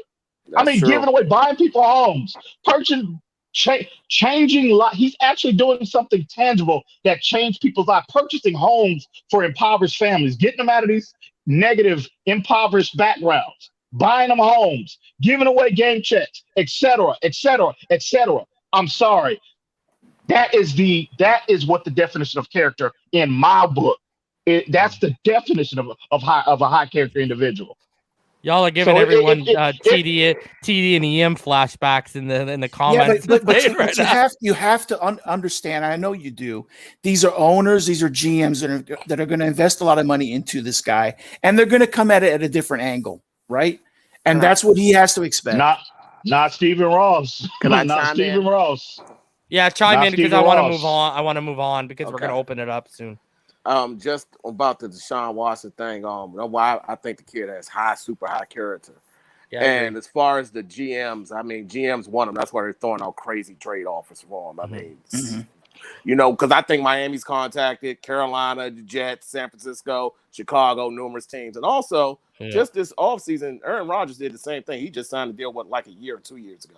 I mean, when you're disgruntled with the front office, you're disgruntled with the front office. And then NFL players are going to do it different. Yeah, he's asking for money right now, right? He's asking Yeah. for more money now. Yeah. They don't really have no leverage. So the only way you can Right. really get your way is by going I public. agree. Which Deshaun I hasn't agree. even went public. So I agree. you have to. That's This true. This I isn't like agree. baseball or basketball. The only leverage you have is to go about it that I way. agree 100%. So, that's the only way they can play chess. Especially when it's, let's be honest with ourselves, the majority of the owners are the old Caucasian way of thinking. You know what I mean? So Besides Shad Khan. yeah, obviously. No, but obviously obviously there's multiple Caucasians who are owners who don't have the old way of thinking too. That's why I didn't lump in every GM, right? Right. But look, obviously it had affected his bro. As soon as they announced to the world that this kid is on the block. Yeah. What? Oh yeah. Oh my God. We'll be out of the run. We'll be out of the. We'll be out of it in the first hour, bro, because of what I just don't want to give up the crazy cap. You're being nice, reason. So my thing is, we're not going to be involved. I just don't like. I just don't like to hear that. Oh, this, and I'm not saying you, Rhino. I'm saying I've seen that. I've seen this multiple times on these other outlets and these other platforms, and I'm just, character concern. Character? Are you kidding me? Come on, man, stop! It's ridiculous. But again, why? And again, I hate to bring the race narrative involved in this. Do it. But God damn it, JJ Watt's coming to the. I want out. Do you think JJ Watt would have played? They wouldn't have let him go 10 years ago. They wouldn't let him go 10 years ago. Man, that's how I feel. Well, whatever. But again, it's like these character concerns when players take this type of approach to, whether it be contract negotiations, or they want to trade, they want out. The character, the label character concerns only comes up with black athletes. And that burns, pardon my language reason, but that burns my asshole up. I'm telling you, it bothers me to hear that. Yeah, it's never applied, and you see white players do it. And again, I call a spade a spade. I'm trying to call it right down the middle. If you're going to apply it to one player that looks like me, you better damn well apply it to somebody else, another player looks like Reason, and whoever. Carson Wentz. I hate Carson that. Wentz just exactly. Did. Prime example. Just did it. Prime example. After signing a big contract, forced his way out of Philly. He just and not one time was the narrative character brought up with that in that situation. And also not Matthew once. Stafford. Yeah, okay, he waited, but he still forced his way out. Nothing said about Matthew Stafford. I'm sorry, that bothers me. I got to be honest. Has never won a playoff game. And Irving, I don't like that. There's Irving. I see you asked. You can Google it. There's multiple times an incidents of McNair that have raised people's eyebrows about him, like i.e. when he said we can't have inmates running the prison. All right, like that's in regards to this situation, that's not a good thing to say, especially during the time that he said it. Yeah, especially during the time. And being in the deep south in Texas too. Oh, yeah. really? Did y'all hear what David Carr said about him? Did y'all hear what David Carr said about him? No, what did David Carr say? All right, David Carr was their first ever pick. He was me first meeting Cal, I go into his office. He's sitting on the floor playing video games. This is my boss. Like he's just aloof. Like he's just, that's the way he's wired. Which I'm like, I love video games too. But like you're a owner of a multi-billion-dollar company and you're my boss. And like he has players with there to die. David Carr never got a fair chance. Horrible offensive line. Mario Williams. The list goes on and on. Andre players Johnson, go there to die. Did you hear what the Detroit Lions? Ryan Cushing. God. Did you hear that what the Detroit Lions ex-GM said to TJ Hawkinson? No. It came out today. Now, obviously, they're both the tight end for Detroit. Yeah, they're both Caucasian. You know what he said to him? My fantasy. And this was like a couple months after the draft, bro. He said, "You're not the same player I drafted a couple months ago. You like to have way too much fun." What? Like what? What? And Hawkinson's like, "Yeah, I like to have fun. What's wrong with that, bro? I can't live my life." Yeah, he basically said, "I can't be miserable. I can't walk around miserable. What do you want from me?" Anyways, and look at those two franchises. Let's get off the Watson stuff. Did you guys see this today? Yeah. That boy Tua blazing it, baby. What am I looking at? Watch the man in blue. Watch the man in blue. That's Tua, baby. There's three of them. Yes, sir. Blazing it, baby. Who was that with him? I have no idea. I didn't look into that. Yeah. That couldn't be Waddle. It couldn't be Waddle.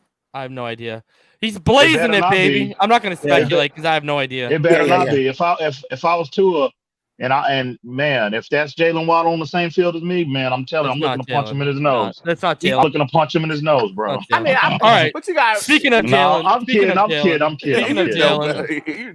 Let's get into what because last week, Jaylen, he was on CBS and they asked him the same question they asked Devontae Smith about Mac or Tua, and he said, "I can't pick either one. They're both my guys." Then he goes on the NFL Network and he decides he's going to give a totally different answer. Let's talk about this quickly before I open things up, because this was obviously, a lot of people, I dropped the "you were the chosen one" gif on him, you know what I mean? Because I had him as my wide receiver one.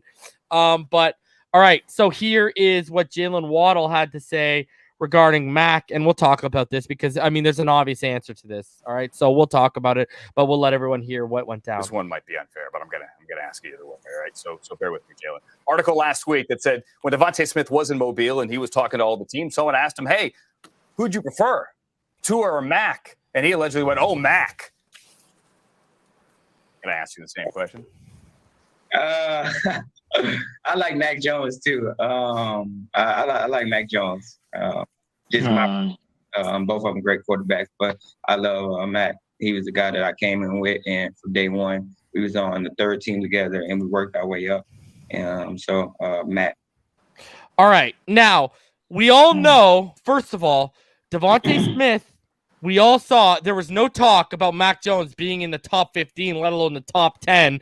And Devontae, from what we've understand and what I've told you guys privately, what I've been hearing quietly, and the text that I told you that I saw from a scout in the NFL through my boss Mike Brez at the Brawl Network, that there is legitimate top 10 talk regarding Mac Jones right now, which you know what, the guy's got a water gun arm. He's got no athleticism. So and the stats at quarterback is being weeded out. Yeah, but me and you agreed on that.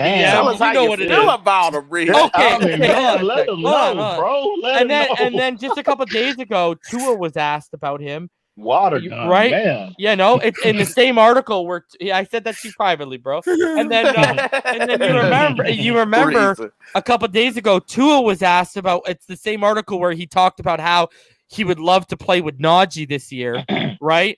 They asked him about Mac Jones in the same article, and he compared Mac to Brady, which we all know Tua's way more closer to Brady than Mac will ever be. All right, but okay, can we all agree? It's clearly. There was no question Tua was a top 5 pick. If he wasn't injured, he would be the number 1 guy. If he came back this year, Devontae Smith would have won no Heisman. It would have been Tua who won a Heisman. He would have won a second national championship. His worst finish ever would have been losing in a national championship. Can't say the same for Trevor Lawrence. You could make the legitimate argument Tua would have been the number 1 pick this year if he would have came back and been healthy and balled out like we know he would have. All right? So can we all agree this is just the Bama boys propping up Mac Jones? Exactly. Can I hit that? Go ahead. That audio clip's the first time I heard that. I didn't hear anything in there that said he liked Mac over Tua. He said he liked them both, but he liked Mac. So if that is how Devontae Smith answered the question, we don't exactly know how he did. I have zero issue with any of it, and all they're doing is, like you're saying, is they're boosting their quarterback. Yeah, and here's the thing, Rhino. Devontae, what's Devontae supposed to say? He just want to Heisman with the guy, and the guy needs needs his draft stock. It's really all us guys. And then what did Waddle say? That's the guy I came up with. We started on the 13 together. Yeah. Now, and Tua's guys were Judy and Ruggs. Those were his guys. Exactly. Now, let me know what they think, bro. Exactly.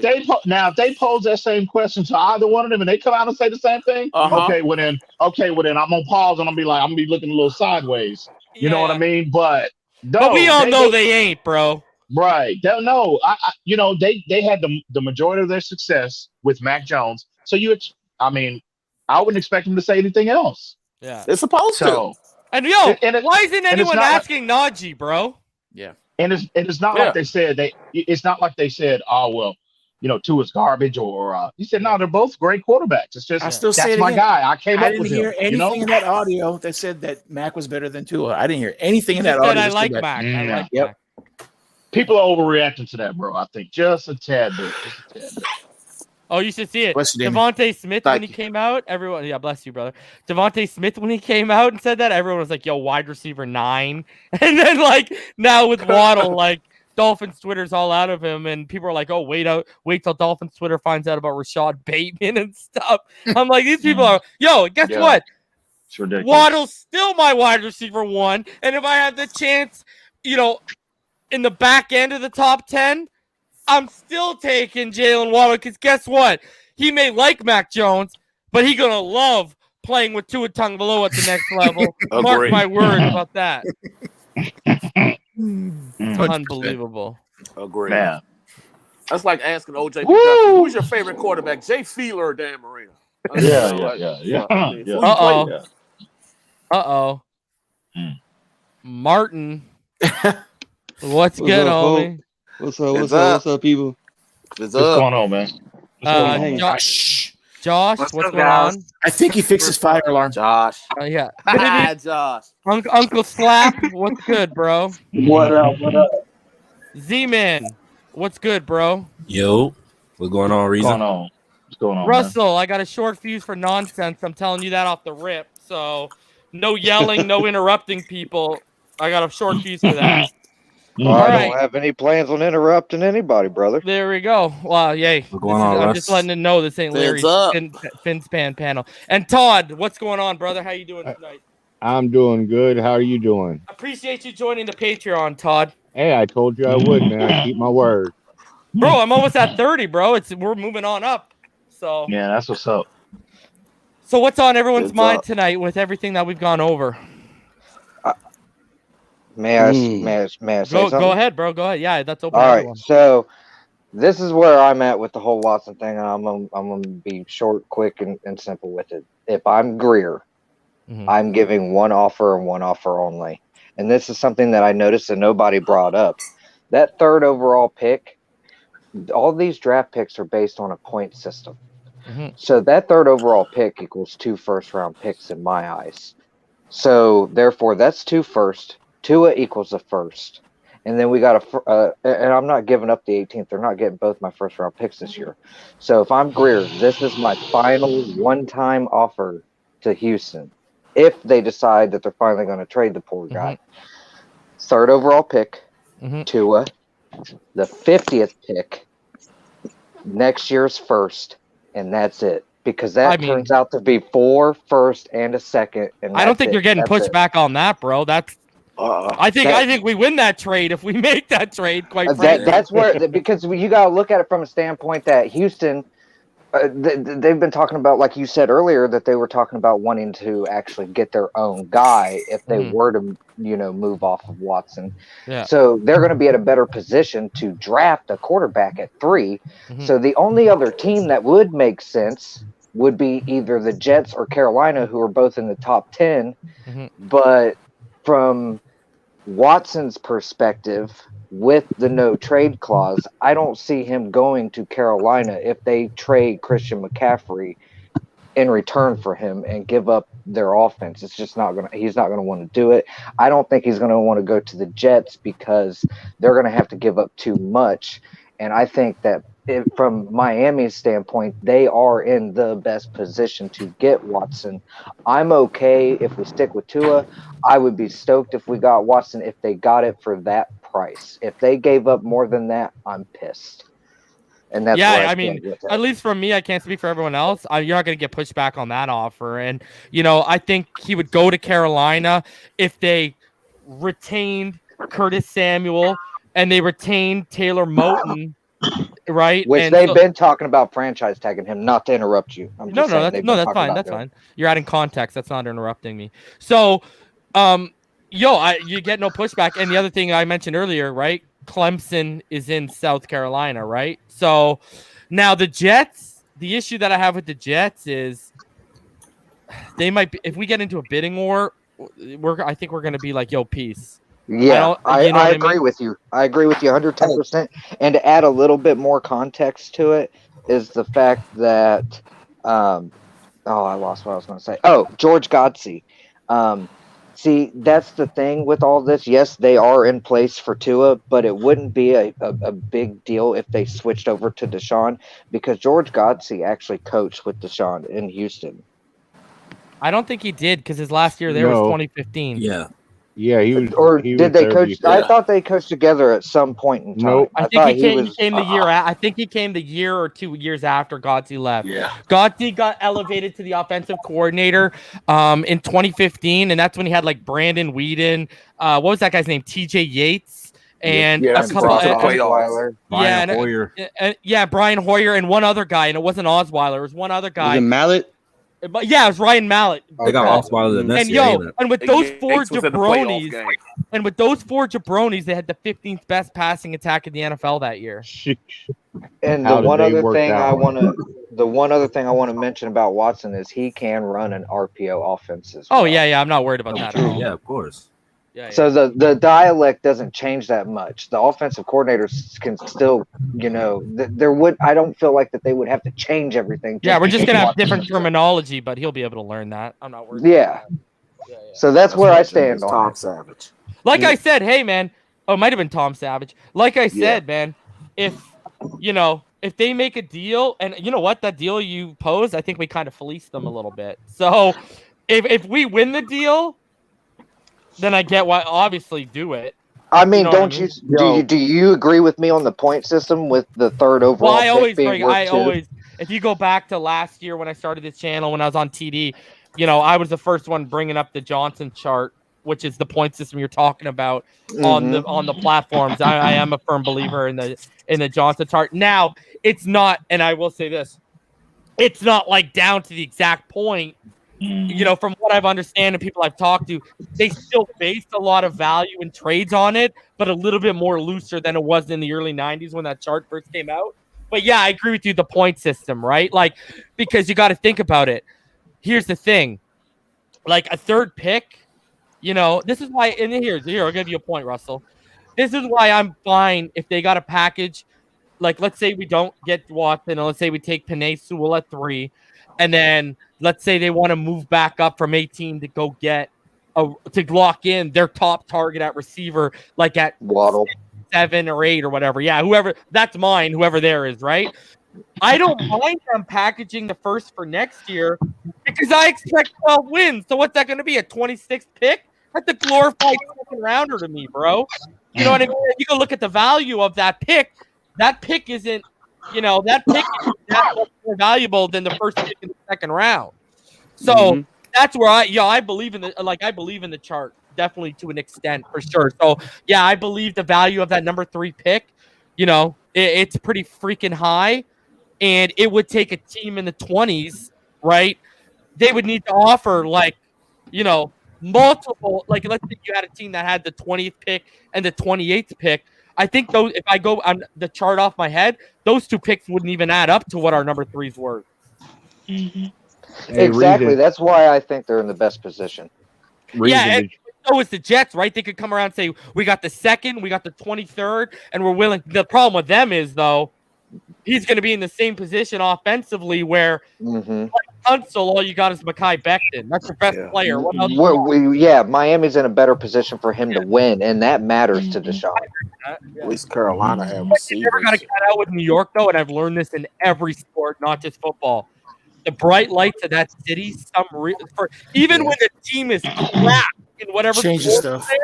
for some reason, the bright lights of the city, because if you win in New York, you're gone, right? Yep. Like the bright lights of that city, even when the teams are crap, like draw free agents. I've never understood it because I'm all about winning. And what you're saying, I'd want to go to the best position. I think Carolina, if they could retain Moton and Samuel, and I think EM will agree with me, they're building something special on the defensive side of the football. Definitely. Jeremy Chin, Gross Matos, Brian Burns, Derek Brown. Right? So, absolutely. And the whole The head coach with the Jets too.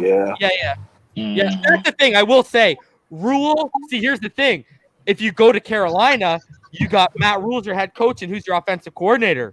Joe Brady. Right?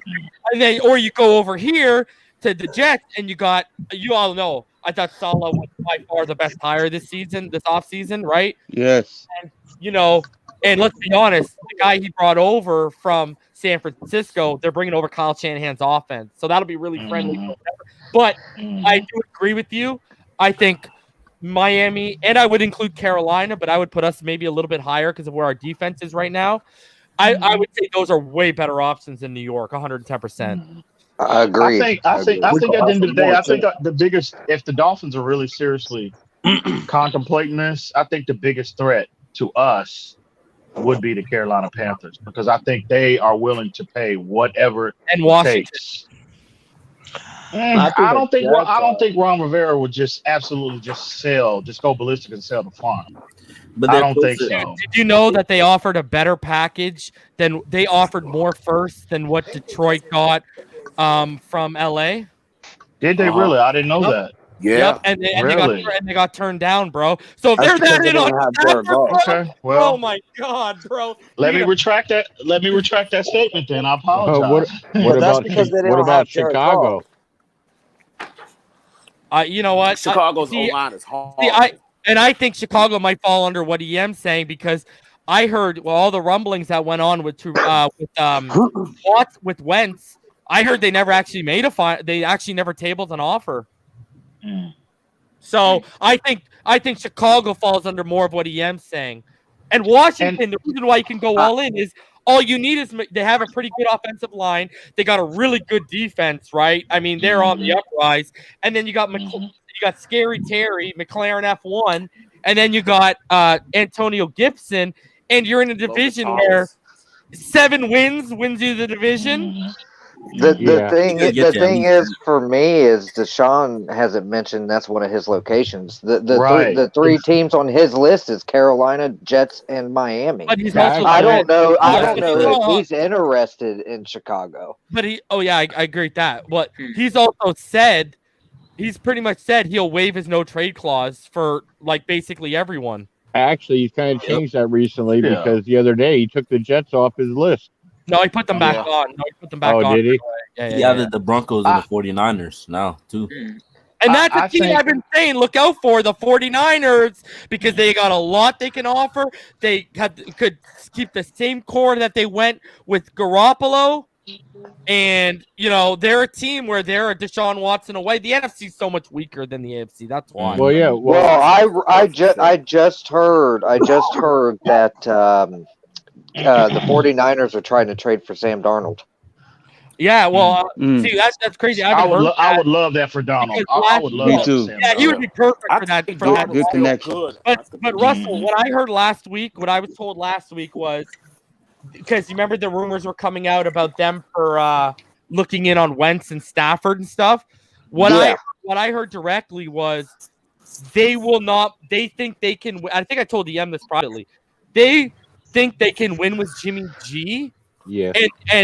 So that's why the Sam Darnold thing kind of threw me off. I was told they think they can win with Jimmy G, and the only player they're willing to get off of Jimmy G for, if he's made available, is Deshaun Watson. But Sam Darnold makes sense because he's perfect for that offense. Mm-hmm. This was today. I seen it today on NFL.com. They were talking about trading Jimmy G for Sam Darnold. He's a perfect team fit. On a side note, I wanted to ask you guys a question. I know this is way left field, but Anthony Sherman was released from the Chiefs. And I know that we've kind of been missing a decent fullback. And if they're going to stick with that power run game, a fullback would come in handy. I was wondering what you guys would think about taking a flyer on him. I'm not real keen on him, even though I've watched a lot of Kansas City games. Let me ask you, highlights and stuff, but I don't know. Before everyone else answers, do you think that the NFL is getting to a point where that position's dying out? I do. I do. I do. I agree, but some teams still use them. Remember, we were they were trying that Chandler Cox there for a while. That's why I brought him up. It's because I feel like if they could find a fullback that would work, they would use it. I would say Christian Wilkins is our fullback right now. Yeah, remember they. You know what I mean? I like but no, that I don't too. think I don't think the Dolphins are going to invest a roster spot fullback when they can put Durham Smythe. He can fill in that for that role. Christian Wilkins. You can Shaheen. You can really put it just unless you have a player like what's the kid's name out of Eric from San Fran. Yeah, unless you have a crazy talent like that. I don't see the Dolphins making invest in a roster spot on a fullback. Hey, Reason. I was just curious where you guys were at with it. I've heard of Anthony Sherman. I mean, he comes from the Chiefs, so obviously he knows how. I mean, he's on a winning team. He's a winning culture. So, I mean, it was just a thought. I didn't know where everybody stood on it. I just seen on Twitter a couple hours ago today he was released, so it was just something I wanted to bring up to you guys. Didn't we see Kinley? Didn't we see Kinley at fullback this year too? Yep. Yes. Yeah, we did. Yeah. Imagine Kinley or Wilkins in front of Najee. They're saying Anthony Sherman. Anthony Sherman retired, guys. Anthony Sherman retired right now. Yeah, that's what they're saying. Hey, he retired. Hey, Reason. Did you see LaDainian Tomlinson interview today? No. They talked to him. Could Tua be a franchise quarterback? His words were, I haven't seen enough, but from what I've seen, he hasn't given me a reason he can't be. Those were his exact words. And then he turned around and they rated the running backs. He said the one that could be the best running back in the draft this year is Javonte Williams. He goes, he reminds me so much of an Alvin Kamara who just bounces off tacklers, can go inside and out and catch the ball. Hey, probably could. Yeah, He had the actually, second. He had the second That's good to most hear. broken tackles in college football this past season. He had 79 broken tackles, just under Najee, who had 100. He probably had like 20 in one game. Against the U. Yeah. Let's be honest. the only knock you can have on Etienne, the only knock you can have on Etienne and Javonte is they only have 2 or 3 games each where they had over 20 carries in their whole collegiate career. Yeah. And that is concerning. But if Miami's gonna, if they're gonna work in a body better, if they're gonna do running back by committee, it really doesn't matter if they go with one of those 2 guys instead of Najee. But if they want somebody who's going to be there all the time as an all down back, then Najee's what I would go with. Let me ask you this though: I almost like it better because Javonte Williams, you could tell he could take the ball more than what they gave him. He was productive with what they did, and that's less wear and tear on his body coming into the NFL, where you see running backs come into the NFL and die off after their first contract of all the wear and tear. Valid point, Todd. Contract anyway. That's a valid point. He is thick build. I mean, he's a power back. Yeah, which is what we're missing, right? Well, that's what they tried to find with Jordan Howard. Hey, what do you think about the Raiders trying to trade their right tackle Trent Brown? They're releasing him. I heard. They're releasing him now. Yeah. There's gonna be a lot of players out there. And who else did they release? EM. Who's the right guard? Gabe Jackson. Man, you know me and Reason was calling for that 2 years ago when he was allegedly at that time on the block, but he's a little long in the tooth now. I think he's over 30 now, but I would definitely take a flyer on Trent Brown for sure. 380 pounds, baby. Yeah, this is going to be a hell of an off season, man. And it's going to be massive cuts in the next couple of days. I don't know if you guys saw, but Diana Rossini, who I've talked about on the show, she said she talked to a GM today, and he told her that it's going to be a massacre. I was just going to bring that up. I was just going to bring that up. Yeah, a lot of people. It's going to be a lot of moving parts. But again, to keep on topic with the Deshaun Watson, right? It's no. I don't know, man. Here we go. I'll say this. Hold on. Let me hit my mute button. I don't know. That's when we bring up Watson. That hits a nerve with Rhino. Rhino don't like that, boy. I will say this. In 2016, when Deshaun Watson took Clemson to the national championship game, I said to myself, "This kid is going to be the number 1 overall pick," and the Cleveland Browns just whiffed. Obviously, Myles Garrett was the number 1 prospect and all that, but the Browns needed a franchise quarterback. Deshaun Watson was my guy. Now, as far as and I'll bring it in, as far as the racial aspect is concerned, ever since Cam Newton in 2011, there has clearly been whether it be a covert or what have you type of assault on black quarterbacks' character coming out of college. You know, Cam Newton, undefeated season, Heisman Trophy, but his character concerns were revolved around, public. But his character concerns were revolved around, accepting money and then, this, that, and the third, fake smile, narcissist. Bro, so they were smearing him. You know what I mean? All you gotta say is, it's as simple. I brought this up. I can dead this lot. I can make your point in like 1 sentence. Yes, sir. If a black quarterback was accused of rape 2 different times, like Ben Roethlisberger was, would you think that guy would still be in Pittsburgh, let alone extended at the age that Ben Roethlisberger was just extended at today? He'll be in prison. He'll be in prison. More than likely. And again, I want to be clear before I bring Michael Vick up. I'm an animal lover. I love animals. But this man sat in a prison cell for what, 2.5 years? He got it was a 10 years. I think he got 10 years, but he only served 2.5 years for, not necessarily committing the atrocities and torturing those poor dogs or whatnot, but just sponsoring it. He was the money man in that operation, right? Right. And you get these players again. Ben Roethlisberger accused of rape not once but twice. Yeah. And I mean, the story is reported one day and it just evaporates. The story disappears. Come on, man. I just hate that when they bring. I'm sorry if I lost my cool a little bit, but that just bothers me. The hypocrisy is ridiculous. You know, if you're gonna apply it to one player that looks like me, that needs to be applied to everyone. Hold everybody to the same standard. You know what I mean? You don't think it's the organization either, though, that hides the story a little bit? Oh no, they help. Definitely. For sure. Like, if something happens to the Dolphins, I think right now we're a lot more Loctite than what happened, 5 years ago. You know what I'm saying? I feel like Flo got more of a grip on the facility that we ain't gonna let shit leak as easy as, like Pittsburgh. They didn't let that shit leak as bad. You know what I mean? I think that has to do with the organization too. If you're in a bad organization, shit leaks all the time.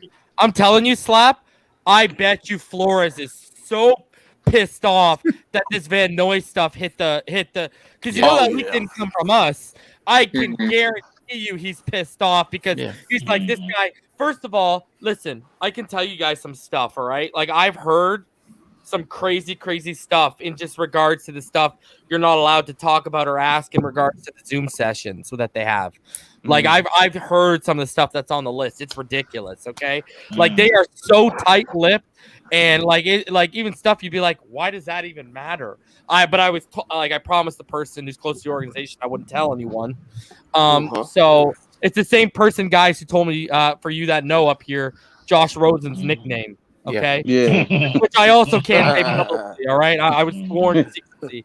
So you know what I mean? Like, I'm telling you, like, we got a taste of it during training camp where all these protocols were put into place, and we were the only team following them to the T, while like every other team was, bending them as much as they could. Right. I like that. No, so do I. Problem is, you get a softy like Mike Tomlin, right? And you see what happens with AB and Le'Veon. It's because I've said this before. I'll say it again. I don't think Mike Tomlin. I don't think he's a strong enough personality to hold down those type of big personalities. Whereas Flores is the type he'll send you to the. He doesn't care how old you are. He'll send your ass to the naughty corner, bro. You know what I mean? So, do you like Mike Tomlin though? Do I like Mike Tomlin? He's a good coach. Do you like him? He's a good coach. I like. I like Tomlin. I like him, but I wouldn't take him over Flores, bro. Like, no. I mean, you can clearly tell after the AB stuff. With here's my thing. This is your hint. They're so not afraid of him that AB is going live on TikTok or Snapchat. After he beat us in the playoffs. Okay. Look at Juju Smith-Schuster's behavior. Juju keeps doing the TikTok stuff where what, he does that once. What do you think Flores is checking his ass right away, bro? I think Flores gonna run up on Juju. I think Flores is more involved in the X's and O's aspect of the team as opposed to Tomlin. I think Tomlin's is more of an overseer. I think. Can I ask you this? How does Tomlin still have a job, bro? What is it like? Come on, bro. You won't move off, and this has nothing to do with what we mentioned early. You won't move off Ben. You've had the roster turned over how many times, and you've still proven at best you're going to be a first round exit. I mean, I think it's been time. Just like, and I'll say it the same way. Marvin Lewis got way too much time in Cincinnati as well. Yeah, but Marvin Lewis wasn't as successful. And first round. I'll say this. I'm gonna offer a little pushback reason. Number one, he's a Super Bowl champ. He's a Super Bowl winning coach. How long I ago? I understand, but the man has never had a losing record. Yeah, but he's also on Shula, bro. Okay, I understand, but damn, I'm just going to say it's simple. He keeps winning. Impressive. That's impressive. Hey, yo, winning is a big deal, bro. Like I'm a firm believer that winning is a big deal. Like if you're, I'm sorry. Go ahead, bro. I'm sorry. No, you got it. I was just elaborating on what you were saying. Go ahead. Yeah, and also, the And Steelers Brad don't makes a believe. good point. The team he won with, that was Bill Cowher's team, It bro. was okay. I get that. And I agree understand. with Reason on that 110% too. I understand. I get that. But the man, number one, he's won. He was only give. He had to play the hand that was dealt to him. He had the players. Those players were available when he was the head coach. Hang on. I'm actually asking, what year was that again? When they beat Arizona? Was that 2008? 2008. Yeah, 2008. Yeah. All right. What was their record this year? Hang on. Also, obviously he won a Super Bowl. Then two, the man has never had a losing record. And also, their front office don't believe in. I mean, man, they've had 3 head coaches, bro. Agree. The Hunt family. So. Yeah. If you were He's had one. If you were coaching in a division with the Bengals and the Browns over the last 15 years, I don't think you'd have a losing record, bro. I mean, that's legit. Reason? That's legit. I'm just saying the man has never had a losing record. Mike Tomlin is not Larry Coker, though, as far as how he inherited just a monster team. Like the University of Miami that won the championship in 2001, that was Butch Davis' roster. It's just that Larry Coker just slipped in and won his national championship. But Mike Tomlin, he had to coach up from the inheritance in 2006 and 2007, and it was officially his team come 2008. So he's made a stamp on it a little bit. Pieces like Polamalu and stuff are already in place. Can I chime in? Dan Hines Ward, Why is that roster? Jerome Bettis. But that roster. But look, that roster. Why is has that been turned defense over. still dominant? That roster has been turned over 2 or 3 times minimum since then, bro. Yeah. And how many? He's kept them competitive. You gotta get a man a lot of credit. Yeah, look, Reason. We go back to the Bill O'Brien thing. Are y'all so used to mediocrity that a first-round exit is fucking success? So you'd rather not get to the playoffs? Is that your alternative? Buddy, if my coach gets me to the playoffs, that's fine for the first 3 years.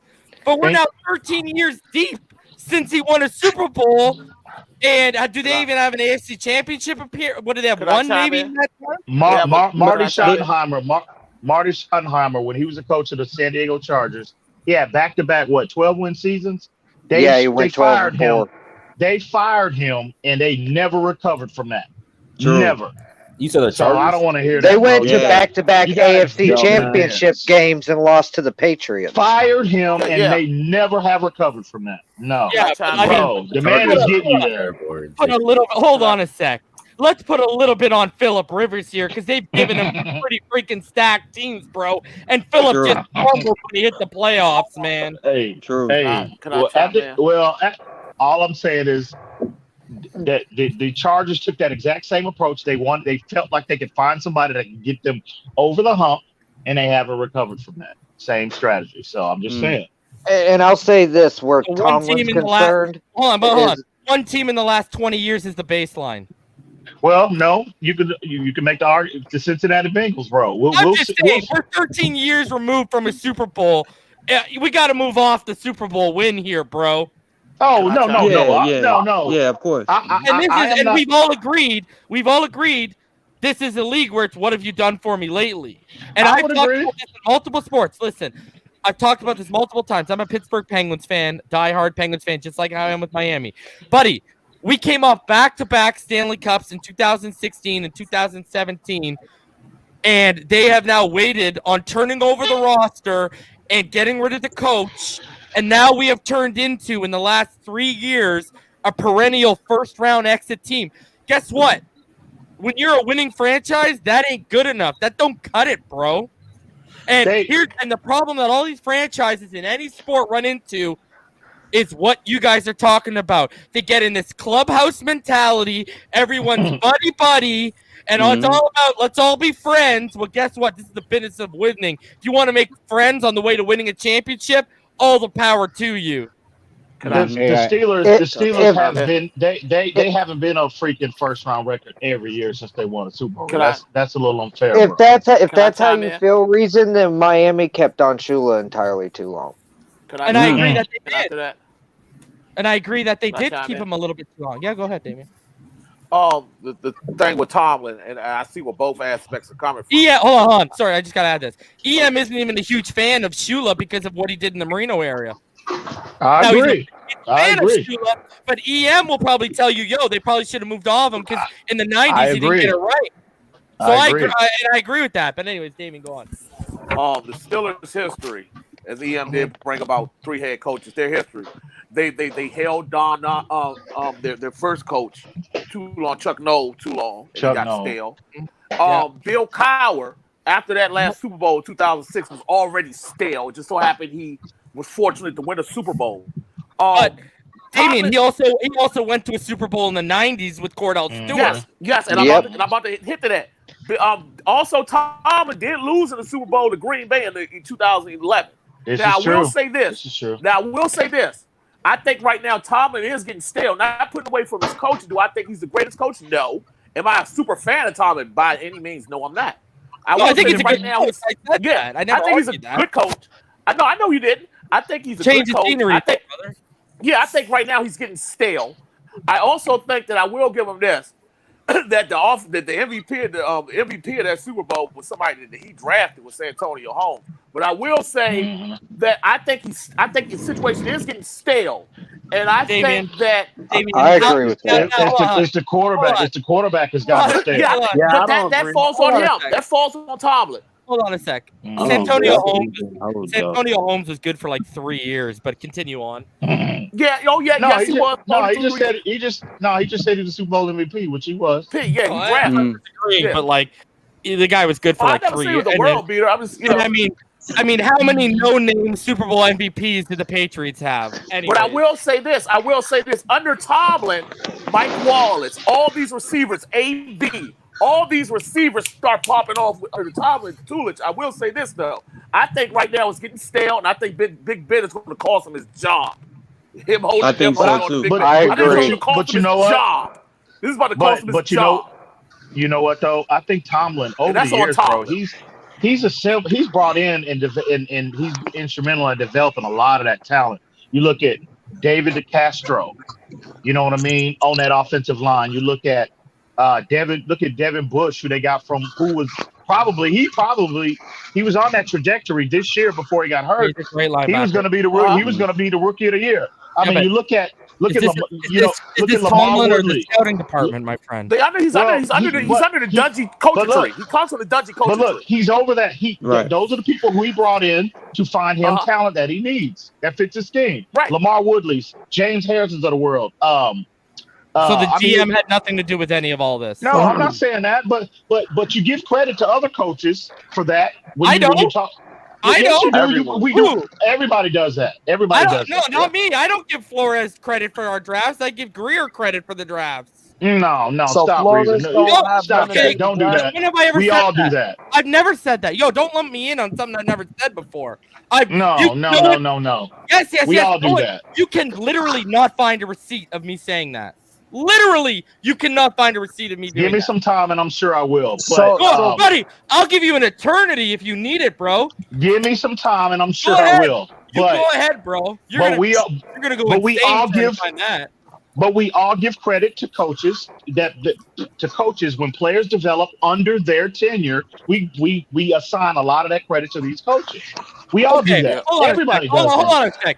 No. That wasn't my argument. You were saying bringing these guys in. I said that's when I said the scouting department. That's what the words you used were bringing these guys in. That's why I said the scouting department, and then I said the GM. Now, if you want to talk about growth and development, I mean, obviously, but I'm talking about making the picks, scouting these guys out. The scouting department and the GM have a lot to do with that process. Nobody said they didn't. Obviously, that's a collaborative effort. Nobody's disputing that. What I'm saying is, in terms of when a player fails or a player is successful, a lot of the blame or a lot of the credit gets placed on the coach. Everybody takes that. Everybody does that. Oh, brother. I'm going for Greer's ass when Jackson flames out, bro. You can best believe that one. No, because again, I mean, nobody knows who says, nobody's in that room and nobody is privy to that information of who said, well, I want this player, I want that player. Nobody's privy to that. Nobody knows that, but the individuals that are in that process. I didn't see no Flores fist pump for Jackson like I did for Raekwon, bro. So well, I mean, let's be fair. Let's be fair. He no, didn't I even do do that think for. Flo had a lot to do with the Raekwon pick. Oh yeah, absolutely. But I mean, Flores, he didn't do that for anybody else but Raekwon. Yeah. So Yeah, I think because the first three picks were offensive. That's why. Hey, Reason, did you hear what that clown said about Flores? Who? What clown? Who? Chris Sims. Oh my goodness. Oh God. Now this guy's talking about my coach. No. About Flo. Yeah, but it wasn't bad. He goes, I'm scared of Flo. He says he flat out, when he was in New England, Flo was running the scout team defense against the offense. And he had the ball, the center had the ball down there ready to snap because he was getting sick of waiting for Flo to finish talking to his defensive line. That guy's bipolar, dude. Flo moved the ball with his foot so he couldn't snap it. The center moved it back. He goes, then Flo went to grab a hold of the center's jersey, and they were going to go toe-to-toe if they didn't get grabbed back. He goes, man, I will never mess with Flo. Yeah. Flo is the toughest coach in the NFL by EM, I will say this. I will take Brian Flores every day of the week and twice on Sundays over Mike Tomlin, bro. Oh, absolutely. Yeah. I mean, just from a discipline standpoint, absolutely. That's why, yeah. Because to be honest with you, bro, you know what? After the AB thing, if I was the owner and the GM, that's when I would have started being like, yo, what kind of hold does my coach really have on these guys? Yeah. You know what I mean? And that would have been my thing where it's like, And then now with the Ben Roethlisberger stuff, first of all, as a GM, I would have said, are you crazy? We just brought in Dwayne Haskins to see what we got. This is gonna be with because Dwayne could extend his shelf life, I think. With Roethlisberger in decline, this is gonna be the most trying time of his career in Pittsburgh because he's gonna have to find that he's gonna have to get that position right. He inherited Ben Roethlisberger, and James he inherited Conner, Roethlisberger, right? And James Conner's leaving too. But he's gonna have to get. That's the most difficult thing to do in the National Football League is to identify and get that position right, and he's in that situation. No, I really think because of how that team's always been built with a sturdy offensive line. I think you go back to Dwayne Haskins. First of all, Dwayne Haskins statistically over his first 16 games blows Josh Allen out of the water. Okay, that's in the fact. Second of all, if you go watch the tape in Ohio State, when he has a clean pocket, that man can. There's a reason why he threw over 50 touchdowns. Yeah.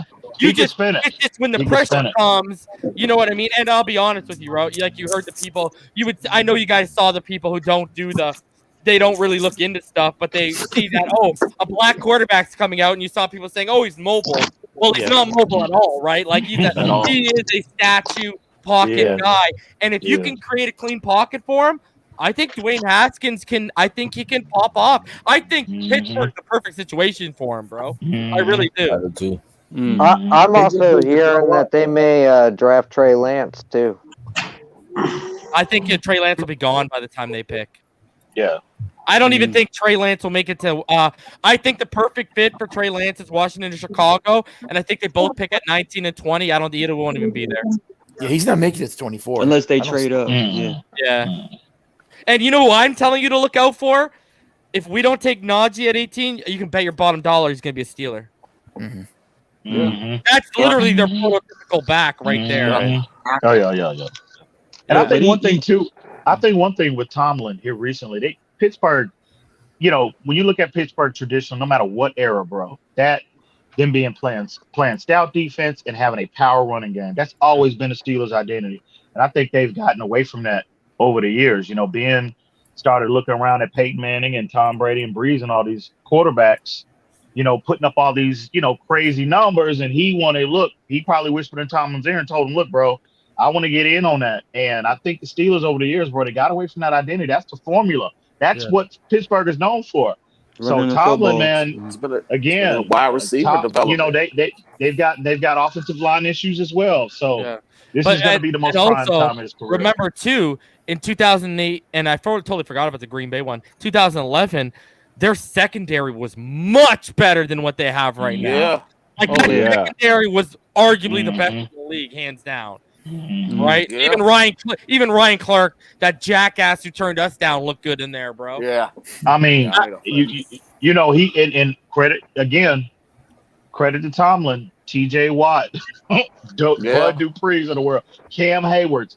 That dude has been it's a collaborative effort, but under his tenure, he has brought in a lot of talented players, bro. Watt's tape coming out was stupid though, man. Like, I don't know how many passed on. I don't know why. You know what?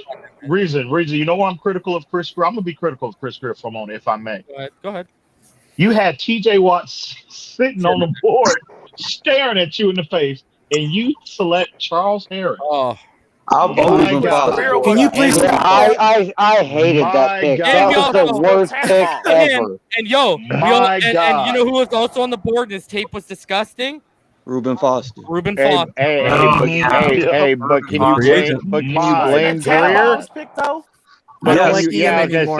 Can you blame Greer or is it Tannenbaum? See, Greer was involved. See, this is where people get it misconstrued. Greer was involved during the last year or two. He was the main guy in the draft with Tannenbaum. A lot of people get it misconstrued here, bro. Greer had his hands involved in the draft in Tannenbaum's last two or last draft. He was very heavily involved, man. But I remember reading somewhere that Greer was all over Charles Harris. Yeah, that was his guy. And that was terrible. Charles Harris. Oops! My God! At least he got something back. When that pick came in, I was just like, "What?" Yeah. Well, he learned from it, obviously. Yeah. Now y'all know. Now y'all know why I hate raw projects, man. Yeah. He ain't TJ. Deion Jordan.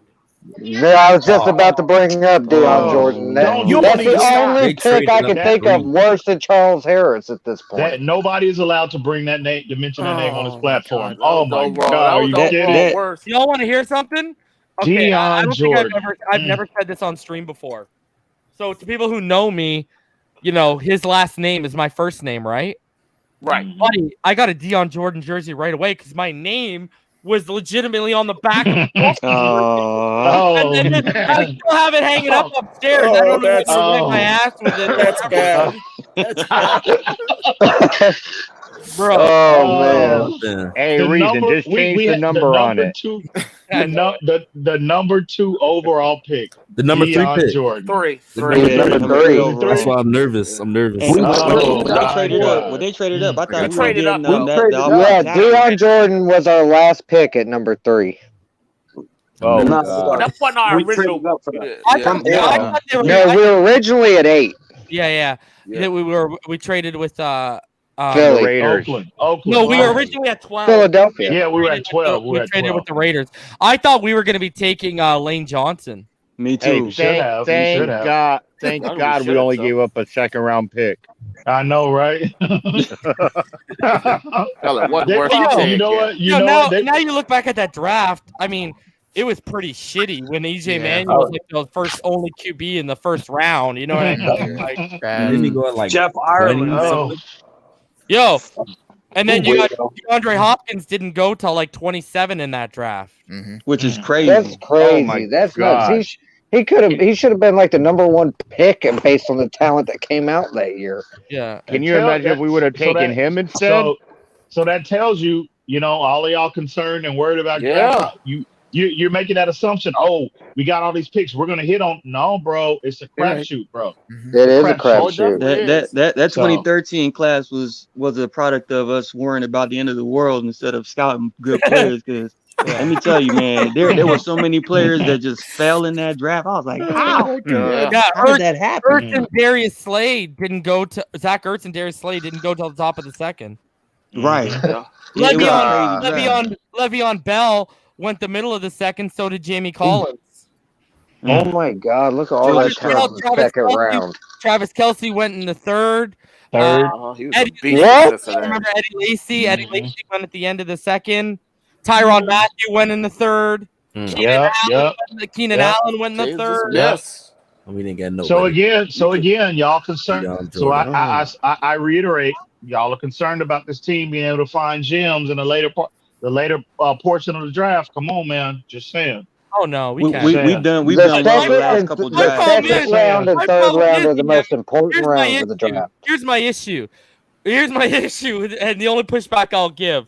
Y'all remember how badly I wanted Tyler Johnson and James Proche, the receiver from Minnesota. Yeah, for SMU. Oh yeah, Buddy, yeah. James Proche is staring us Yeah. in the face, and we take Yeah. out one snapper. Yeah. Oh my God. Yeah. Hey, Yeah, reason that was James Proche and the wide receiver from Ohio State, KJ Hill, who was a monster in the Senior Bowl. Yeah. I thought he would have been perfect in the slot for the Dolphins, but And they, Devin like you Duvernay, said, Devin Duvernay. and Duvernay from Texas. Hill Yeah, to the 7th round. But James Hey. Proche was literally staring you in the face. I'm like, oh, they're going Proche. Yes, yes, yes. And Blake Ferguson. His tape, Are you James crazy? Proche tape, disgusting. You can't. He helped Colonel Sanders. You can't hit on them all. You can't hit on them all. Yeah. You know what pissed me off, EM? Then they turn around and they take Malcolm Perry at the end of the 7th. I'm like, Yeah. and I'm not mad at Malcolm Perry, but I'm like, you're Right. taking a receiver anyways. You could have Right. taken Proche, and you think Blake Ferguson's really not going to stand around till the 7th, bro? Right. And we're at the top of the 7th. We weren't even at the bottom of the 7th. But then again, you know, I understand. I'm frustrated as well. But then you come back with Myles Gaskins, and you acquire a Salved Ahmed, as an undrafted player. And both in a trade. And look at this roster. Pay attention to this roster. The majority of this 10-win team are undrafted guys in later round picks. We have what? Let's bring up the first round picks. Christian Wilkins, Tua Jackson, Austin Jackson, Noah Igbenogany, and Devontae Parker. That's 5 guys on your roster that were number 1 picks. Yeah, but everybody else doesn't that just kind of tap your ass in the wrong way, in the sense of, man, if you guys can hit later, imagine if you could hit in the first, what we'd have. But I get it. I'm frustrated too. But damn. No, I agree with you. Yeah. Hey, Bro, hey, you know what I mean? Hey, what names did you say? Christian Wilkins, Tua, Devontae Parker, Austin Noah Jackson. Igbenogany, and Austin Jackson. That's it. That's Yeah, it. but those players, you have to wait on them to develop. I mean, I guess you do with first rounders too, but I don't know. But that's the only first. I think that's the only first round picks on the team. But look, we made a significant improvement in the second half of the 2019 season when the 38% of the roster was what? Undrafted status? Yeah. True. That was all coaching. Flo takes advantage of that. He does. Yeah, that was all Just coaching. saying. I gotta shout this out, man. Shout out to FSU, baby. I just seen that. $49.99. Oh man, He made a massive donation like this on my birthday, man. I appreciate you, homie. big money. Because you FSU, you've been around since we started this, man. What's it like to be a millionaire? Shout out to you. Did you just say it's your birthday reason? You told me, No, on Rhino. February 18th, it was my birthday, and he donated. I went out for steak. I told everyone I went out for steak dinner, and he donated $49.99. He said, "There's the money for your steak dinner back." Happy late birthday, brother. Appreciate Mine it, was man. That's mine. what's up. Mine was on the 27th. Oh, happy birthday, bro! Oh, happy Yo, birthday. yo, it must suck for you, like on leap years and stuff, huh? What do you do, bro? I'm the day before. 27th. Yeah, He's only 18 years old. No, because there's always 28 days in February. If it's a leap year, it's 29. Yeah. So, yep, still 33 years old, guys. I'm only 3 years older than you, brother, so I hear it. What's up? Yo, I wanted to get your guys' thoughts a little bit on, because we have a lot of people up here who weren't here a couple days ago. You've heard now. I played the clip of Cam Wolfe. He's verified, as much as some people don't want to believe it, that we approached him for a pay cut restructure. What are your thoughts on the whole Kyle Van Noy? And then also Kyle Van Noy trying to guilt trip everyone with I spent a night in the hospital, like a guy like Devontae isn't playing through injuries all year. You know what I mean? Me personally, reason I think he's the one that leaked the information out that he was going to be released because he didn't want to be traded. He pretty much said, "F you, I'm not doing that." So I think Miami's been put in Greer's been put in a tough situation, but I still think they may be able to get something for him. It's just a matter if anybody out there wants him bad enough, or they have two teams jockeying for him. I think that's the only way they get anything for him. Outside of that, I think he's going to be a post-June 1st cut. You should be ashamed, Reason. What? Because of your boy Trev? No, this comment. Look at the comment you put up. Yeah, not to be that guy, but I was the steak dinner donation reason. I appreciate yeah. Let me ask you this, Russell. Mm-hmm. If you can get a fifth, but it's from the New England Patriots, do you do it? Absolutely, because he could go to New England regardless. You're going to take what you're going to take. I make that trade. In fact, I think that's going to be the place that Greer calls. I think that's where Van Noy goes back to, and I think that's the only way we get anything for him. Here's the thing, but they're not going to trade. They didn't want to pay him to begin with. His contract they're is not going to huge. trade for that contract. They that's true. If they were paying him, he would still be in New England. Yeah. That's true. That's true. The only thing is, did they have to go this public about restructuring? Like I wish Kyle Van Noy would have made it. So right, it wasn't us, right? I think it was Kyle Van Noy who leaked I this. said it earlier, right? I agree with Russell because that was my theory earlier. I think his agent or his camp is the one who leaked it to Cameron Wolfe. That because if you remember, Cameron Wolfe reported about a half hour, 40 minutes before everything broke that he could potentially be a cap casualty, and I think we've now confirmed that Cam said that they sat him down. And he said he'd rather move on, so I totally agree. Yeah, but the Dolphins have no reason to come out and say that publicly or leak it in any way. Yeah, it's not going to do them. It's not going to do them any good. It's going to hurt them if anything. The only one that gained from it. The only one that gained from it was Van Noy. He's the only one. I think it was a beautiful move by Miami because the fact it's going to show no matter who you are. No matter who you are, I'm checking that. No matter how close to a past we've had, if you don't produce, you're not going to be here. Right. I think they had some. I also think that they released him. I think they released him for two reasons. We're going to release him for two reasons. Number one, I think they're going to wait till June 1st so they can get that $12.5 million and get the most out of it because they can allocate that with the free agency. Yeah. The second part is I think that they're truly concerned about the guy's hip. He's going to be 30 years old. I agree. He's going to be 30 years old. That's not entirely true, Russell. That's not what you were saying on Larry's platform. I got to get you now. No, I did mention that. You done had 20. No. You were coming from the perspective of something big is coming down that pipeline. That was the other point I was going to make. Potentially. It could involve Watson, but it may not. I think that they're trying to get to that $60 million cap figure I believe that they've already spoken internally. Don't be scared of reason. Don't be scared of reason. Speak your mind. I'm not scared of nobody. I ain't scared of nobody. But I did mention, Ian. Let me get this out. Remember, if you remember, I said that it came from inside somebody high up in management with the organization that they're talking about going big in free agency. Yeah, Barry Jackson. The week before. So that's how I started it off with, and that something big's going to happen, and it could involve Watson. This could be the start to going after Watson. You are much less enthusiastic on this platform than you were yesterday. I'm still 50-50, bro.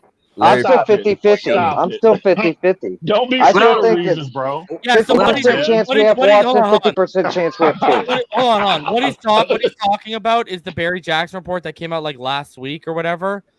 And it might have been the week before that. I don't know. But it came out in the last two. It came out in the last 2 weeks. And he basically said that, and he reiterated on that clip that I played earlier, that someone high up in the decision making is advocating that they clear as much cap as they can so they can go back and be as aggressive in free agency as they were last year. Can I say I think they want to do it I think they're trying to allocate some of the money from the defense to the offense, and that's why I brought up Watson. And let's be honest. I'm trolling you, Russell. I'm trolling. Oh, and here's the thing.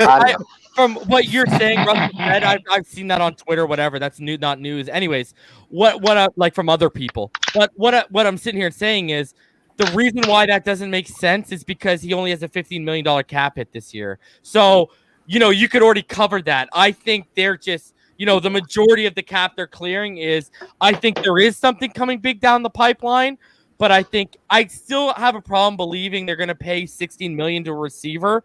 I think something big Corey is Linsley. Corey Linsley. I think a multitude of guys. I think they could be targeting Linsley, Corey, Aaron Jones, and They could be working out a trade for Ramczyk. Hey, I don't think they're trading Ramczyk, bro. Hey, and reason, what was it said earlier? They cut Jared. Okay, hold on. I just want to say this. They cut Jared Cook today. Another thing I've told everyone is the move. If you go back to Ramczyk played left tackle in college, right? And then they shifted him to right.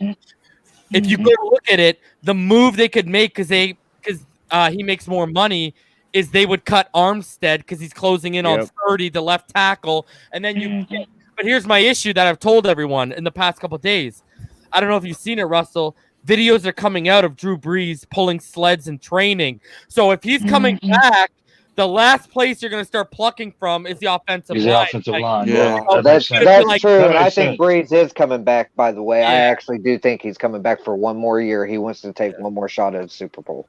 I think, but see, what I think the Dolphins are clearing up for, too, is what was said earlier. There's going to be a massacre in the NFL. Yeah, a lot of people are going to be getting cut all That's over what the I place. think. We don't even know about Todd, so they want to be prepped for exactly.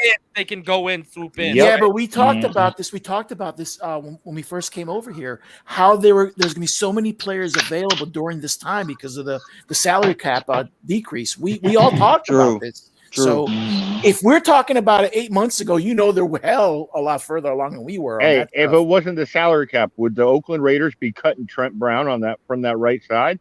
Probably not. There you go. Probably not. Oakland's offensive line is built to win. I don't know where they are. Where is Oakland in terms of salary cap dollars? Are they like I haven't looked.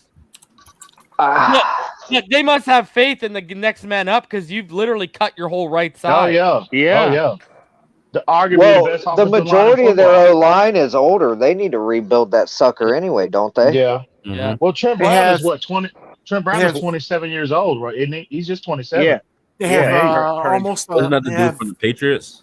They have almost 11 million, and they're in the 19th best position. If he's only 27 and they're releasing him, what's his skill set like at tech? Because I don't pay attention to the Raiders. He is an absolute stud. The problem is, he hasn't been the last 3 years, right? And he was out of shape. Yeah. I mean, damn, he's always out of shape though. I mean, he made a Pro Bowl at 375 when he was 375. So that's gigantic. 80, right? 36-inch arms. So he's like Mekhi Becton big. Yeah. Oh yeah.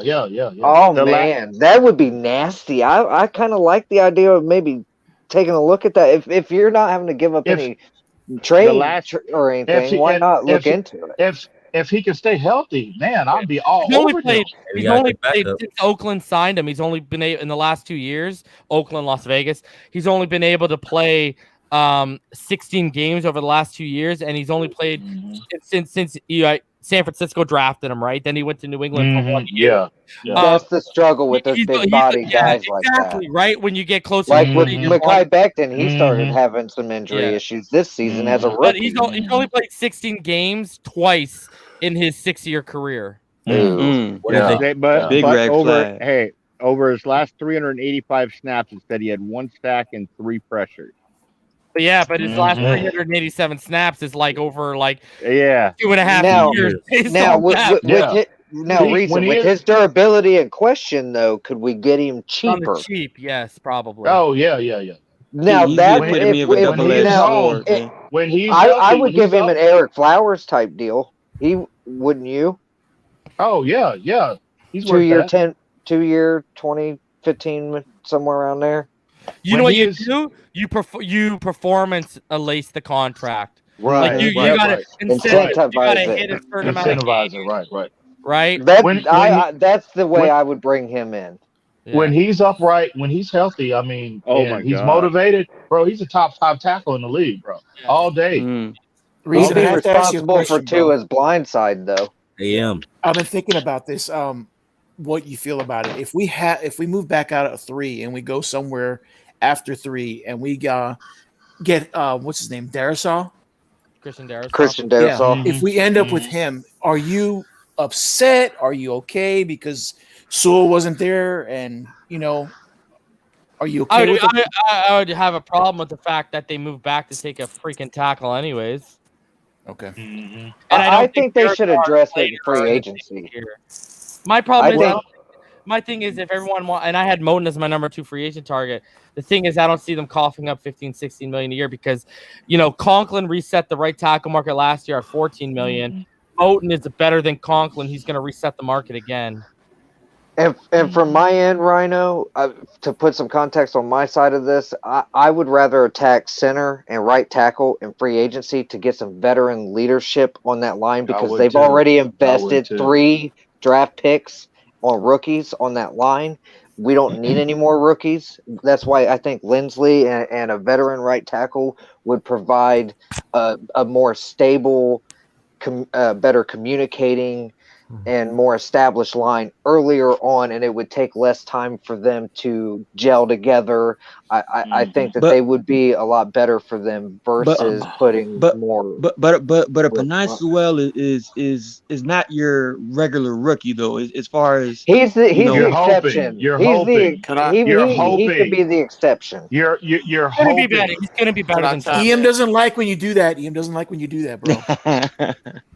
He's going to be better than Justin Wirfs. Mark my words, bro. You're always you always have to forecast that learning curve with any rookie. I don't care who it is. Could I chime Where in? we are, I want to be in a position to where we have as many positions hitting the floor, hitting the ground running when the season starts. Agree. Because again, expectations are here, bro. Yeah, but I would rather. Y'all know I've been leading the Lindsley train for like how many months now, okay?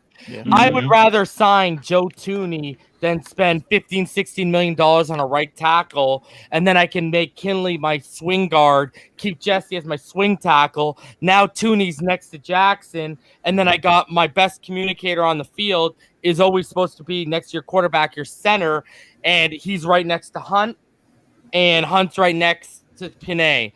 And the thing is, Tooney, first of all, he can play center because we always deal with injuries on the interior. You can go all the way back to the Pouncey days. We always be dealing with injuries on the interior. And second of all, Tooney, I think he's a better player than Taylor Moten. And I think he's going to cost about $5-6 million potentially less than Taylor Moten. And we'll still have Michael Peter. Well, everybody's got to realize with this so-called massacre that's about to happen, and I think it'll be starting next week is what they're saying. It's the free agency is going to be so saturated, and I think it's going to drive prices of players down, and I think we're going to be able to make some moves that we might not be able to have done in a normal year with normal cap, things like that. This is completely different than anything we've ever seen before. This is going to be very exciting, very interesting, and I think that they have multiple players that they're ready to pounce on, and I think it's just because of the fact that they're going to be able to get them cheaper, at least a couple million less a year than like Kevin Golladay. I know that he was looking for that 18 to 20 million. I think you can get him for 15. Would I pay that? No, I'm just saying you could get him less than what he's asking. The word is right now that he's going to be franchise tagged. Really? Yeah, same with Allen Robinson. That's for Jared Goff. They're trying to keep weapons for Jared Goff. He already turned down $16 million per year. Yeah, those Aaron Jones reports have kind of quieted down a little bit the last couple of days, huh? Not really. No, they're still not up. really. Yeah, I had someone hit me up directly talking about the person that knows him, right? So, and I asked the person hopped in my DMs, and I asked him to confirm, show me proof, and he showed me proof. And, like I told you, I'm not going to show my DMs out here, but he basically told that Aaron Jones isn't looking to break the bank. Here's your thing. If they got to pay, okay, let's say we get to $60 billion, all right? Okay, what are you doing with X? You giving him more money? Because you're giving him more money, you got to take that off the 60, all right? Yeah, just guarantee. Ogba, yeah, but that's still he's going to come off your cap, right? Ogba, are you going to get ahead of that extension? All right? Then you got to turn around. Nick Needham, he's an exclusive rights free agent. So basically, whatever they table, he has to fucking take. Here's your thing. the draft class is going to cost you between 14 to 16-ish million, right? So you take that off. Let's take the high number. Let's take the low number. Okay, you take the 14 off your 60. Now we're down to 46. Okay, let's say we want to give Howard a little bit more money. All right, let's just say it knocks off 4. Now we're down to 42. Now you want to go out and you want to go sign Aaron Jones, which that's the most smoke there's been around any player. Okay, and I'm hearing 8 mil a year if he comes here is what I'm hearing. No, I haven't heard that low. I've heard about 11 to 12, and I heard his market value could be up to about 14. All right, yeah. God. But the reason why he lives in Miami in the offseason and also the no state tax, right? So a guy who's making 11 or 12 will make the same as a guy who's making 14 out here, right? Yeah. Anyways, so let's take the low end. Let's say he only wants 11 million, okay? Now I'm down to about $30 million, okay? Now if I go out and sign a $16 million player, now I only got $14 million to start filling out. And so I think that's why I think if they're going to go for multiple big ticket guys, it's going to be guys that make sense in terms of if they're going to get a big ticket receiver, a Curtis Samuel makes more sense because you don't have to give him the $16 million that Juju wants or the $18 million that's rumored for Godwin right now. You can get him for probably about $12 million. Here's my point where I'm going with this.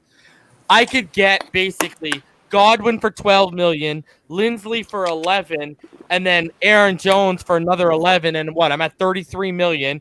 You add on the $14 million for my what's it called for my draft. I'm at $47 million. You add on the $4 million for X. I still got $9 million left. But if I sign a big ticket $16 million plus tackle or receiver, I don't got that $9 million left for that extra play. And $9 million, buddy, I could go get Denzel Perryman for $5. And then what do I want to play with that $4 million? I could roll it over, or I could go get another player. So that's the thing. Yeah, you can make your point in a sec. The thing is, that's why I've been saying, I don't think they're going to get Moten, and I don't think they're going to get like a Juju.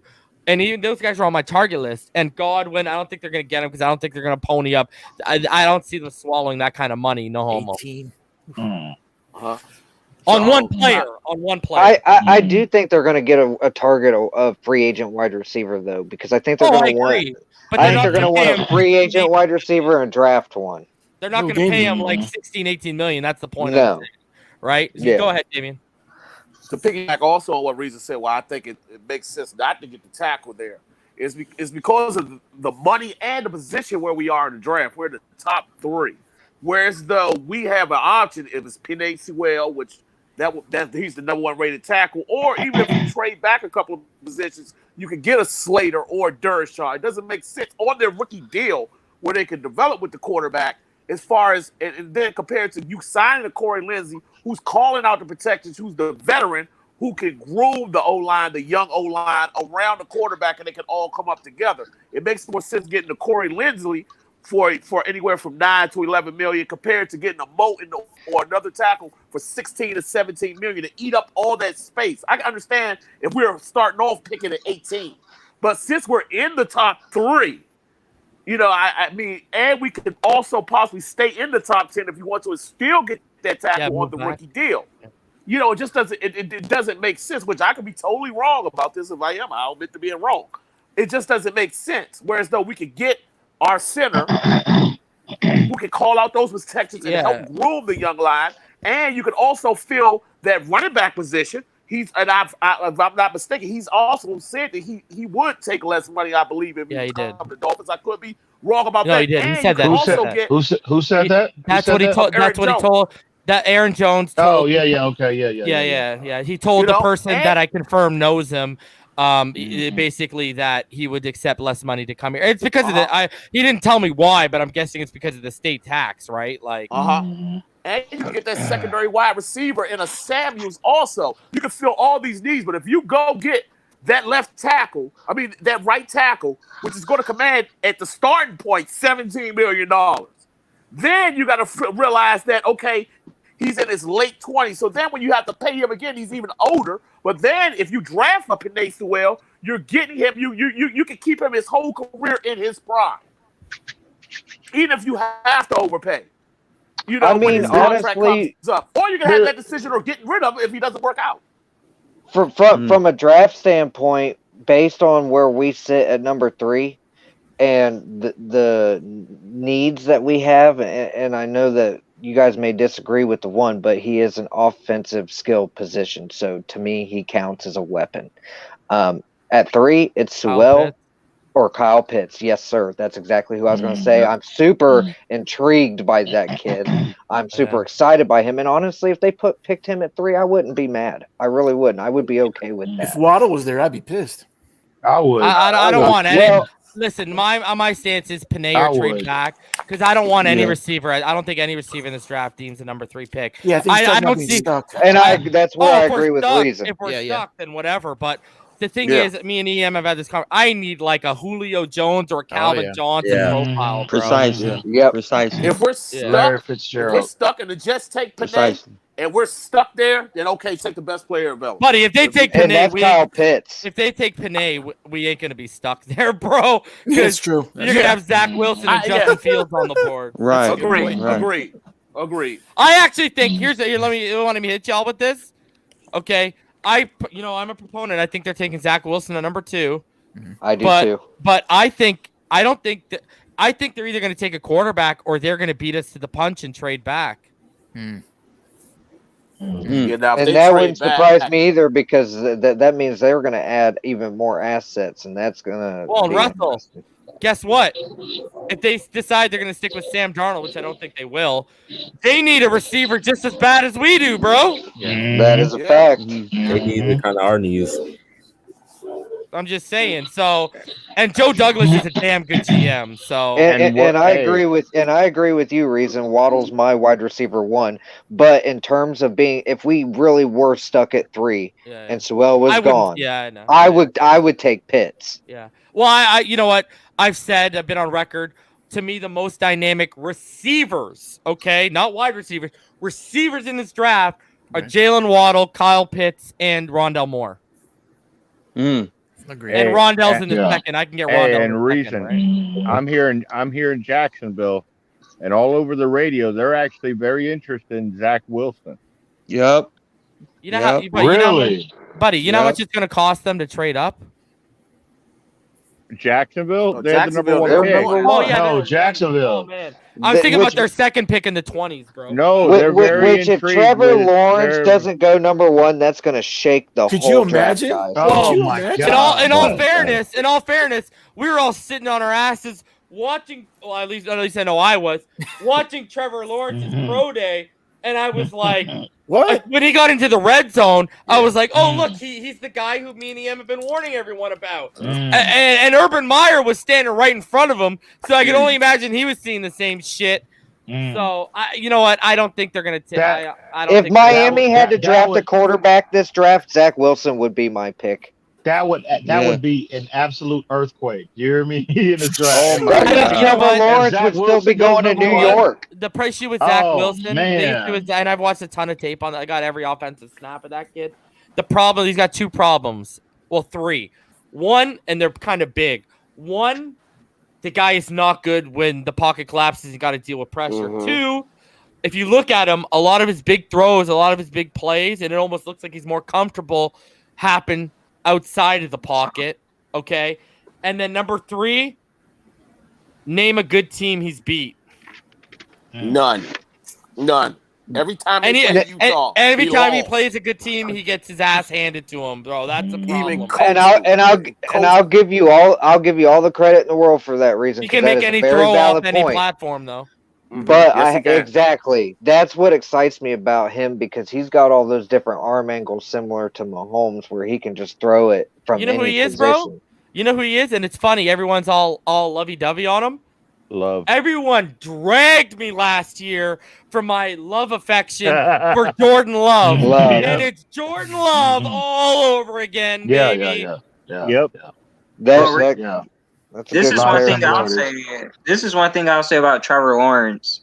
And this is when Reason said this. I was saying this on YouTube before I even was introduced to this channel. Like when you look at the games he's played, like his mechanics under pressure is just terrible. It's terrible. His throws to the outside is terrible. But this is one thing I'll say about Trevor Lawrence. Everybody fell into the Kool-Aid with him in that national championship game. Yep. When he beat Alabama. People do not realize Deshaun Watson was the truth.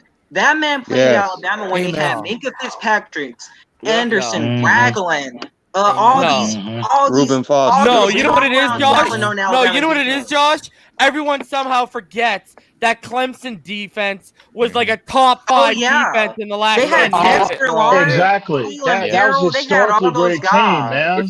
Bro, I already identified. Listen, one of the worst habits that guy has, and I've identified it last year, and it still stays true.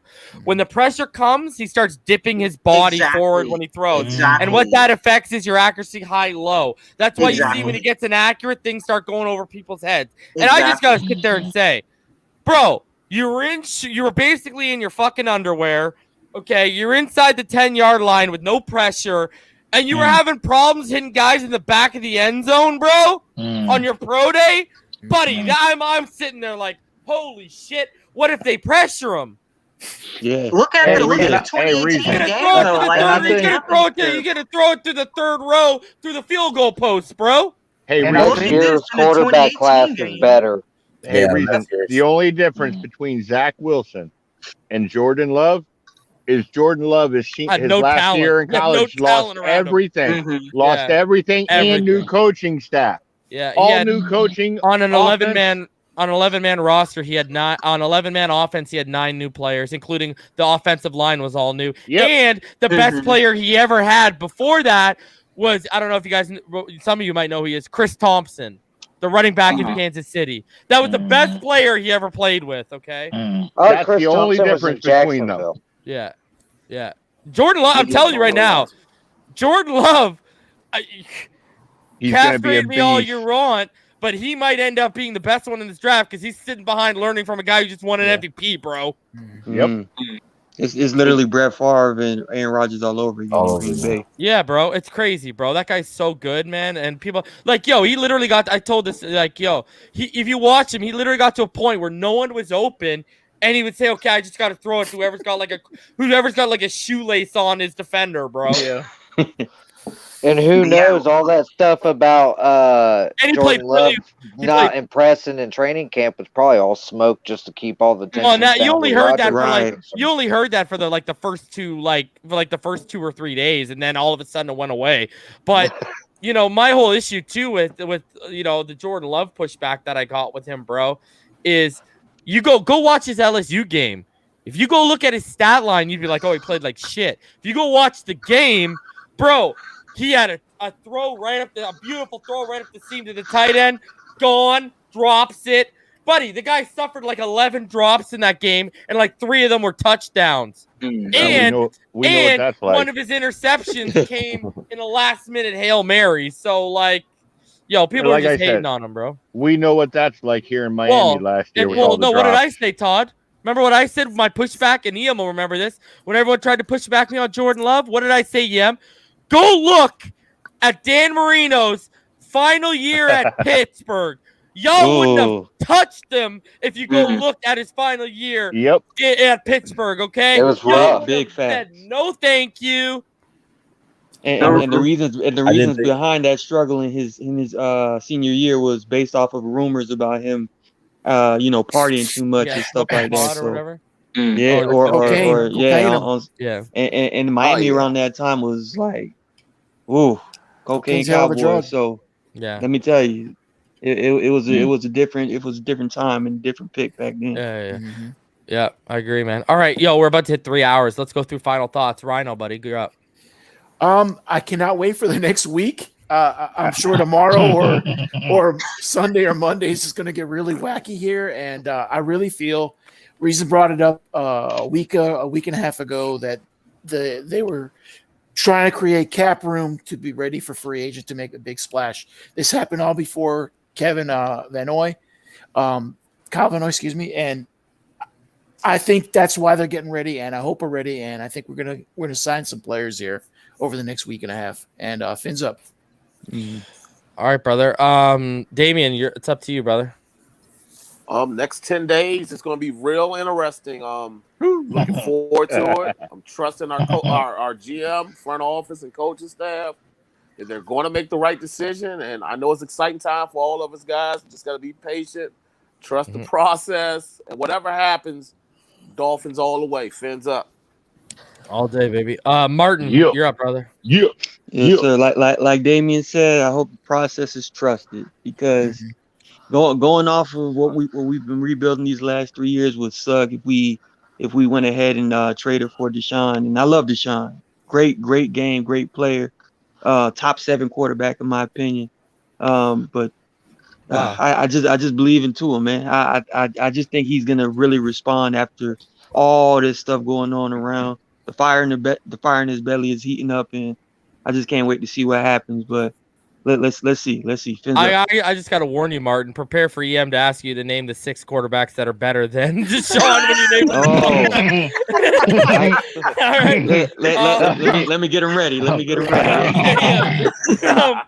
Yo, Todd, your final thoughts. Come on, man. Hey, real quick to Martin. I think Watson's number 2 because the other ones are a lot older.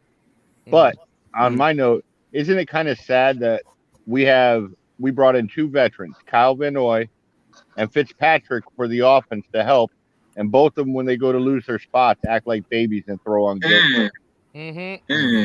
But starting this weekend is going to be a lot of fun. Damn, Todd. Damn. Todd out here in these YouTube streets, bro. Todd is brutal, man. Not clear today. Yo, they're about to go to their Fitzy and Kyle Van Noy about to go to their mailbox tomorrow. They're gonna say Todd. They're gonna get a package. Todd LaBruto. They're gonna open it up and there's gonna be a soother in there. So y'all just know gotta that call it like it is. Yeah, that was Todd this time, baby. That was Todd. All right, Russell. Yo, man, it was good having you on tonight, brother. Let's hear your thoughts. Yeah, I'm just gonna reiterate pretty much what most of the guys have said, is that it is about to get super exciting, fellas. I can't stand it. I feel like I'm gonna have trouble sleeping over the next few weeks, guys. It's gonna be nuts. It is like Christmas. It very much is. Stuff's about to get hot. It's about to get intense, and I'm super excited. Either way we go, Watson, Tua, at this point, either way, we're here to improve and see championships, and that's what matters. Super Bowls, guys. Try and tell me that Ronnie isn't the funniest person on YouTube. Oh my God! Elder Smart ass. Don't. And as per usual, it was a pleasure, fellas. Is that Russell? That don't sound like the Russell I know. All I know is on another platform.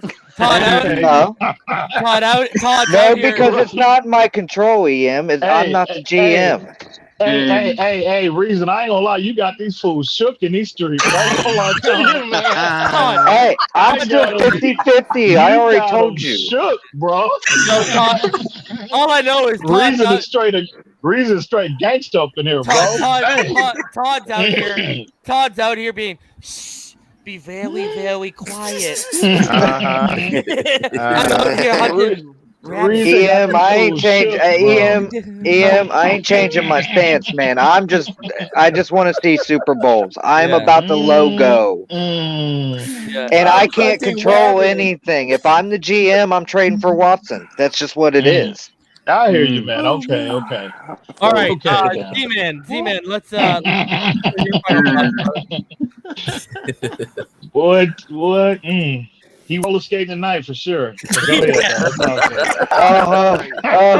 trolling me. Keep trolling. I'm gonna just say this. I'm excited for free agency. There's gonna be a lot of cuts out there and all that stuff. And a surprise free agent that y'all might not be talking about, EM boy Bernard McKinney. He got cut. He's out there. And you remember how you said the Dolphins were all along trying to get him that trade. Wait. He's already been released, bro? He's going to be released. Going to. Yeah, they said, yeah. I heard that. Yeah. So I mean, he might be Damn. there for the picking. Oh, hey, There's a lot of players. Z-Man, I mentioned his name earlier, and you can go back, and all you hear is the end go, That's his guy. I've been waiting on him. I've been waiting on him for a long time. Ever since he came, he came out of Mississippi State, baby. Well, I've been waiting on him for a long time. And when you found out we tried to get him in the Tunsil trade, you almost blew it. Oh my God, bro. Yeah. All right, I'm Z-Man, not gonna sorry, get- finish your thoughts, brother. I ain't gonna get my hopes up too high though. I was just saying, if he can bring in like maybe him with Aaron Jones or Corey Lindsey, that's a very successful free agent. That's addressed a lot of needs, and the Tagovailoa cut make kind of more sense. Yeah, bringing then in you go him. get a rookie. You go get a rookie like Baron Browning who can fill what he was Or doing. Javon Collins. Or Jabril Cox. See, here's the thing: Zavin Collins and Jabril Cox they're not Kyle Van Noy replacements, right? Those are more middle guys. Whereas how we're using Kyle Van Noy last year, that's more of like the Micah Parsons, Baron Browning type of profile you're looking for. Zavin is more of how they use Dante Hightower. Yeah. So Right. I just think he would fit so perfect in this scheme. Oh, yeah. He's a Brad Flores player, man. Oh yeah. Oh, dude. Nick, just tell him to go out there and play.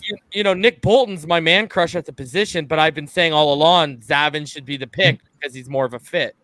So look, I can put subjective aside, just like Rashad Bateman's my man crush, and I got I'd take Devontae Smith hold on. If this man comes out here and runs a 4.37 or 4.39, I'm taking him over Devontae Smith, bro. I'm sorry. I think he is. I think he's smart. Josh, let's hear your final thoughts, brother. So I'll set this on Larry's panel. My situation about Deshaun Watson, I'm 70-30. I'm staying with Tua, but I mean, I'll believe Deshaun Watson is coming to Miami when he comes here. Like, I'm not going to be someone who falls into the hype. When he comes here, I'll believe it. That's just where I stand at. Yeah. And other than that, I want to say something to EM because I saw him on TD's platform. So next time TD says something, I want you to tell him. So since we have all these excuses for Tua, Joe Burrow should he should start week 1 next year. And we all know that's not going to happen. He's going to be out for at least a year. But we tell TD, Joe Burrow should start week 1, since he said Tua should start at week 1. And then also say Joe Burrow should have no fall off in his play. So since we're putting excuses for Tua when he didn't play football for a whole year, tell him Joe Burrow should have no drop off. And he should start week 1, and I want to see what he says. Oh, here's the other thing, Logic. Oh my here's God. the other thing, Josh. Logic. I want to start, and this is not just to TV, this is across the board.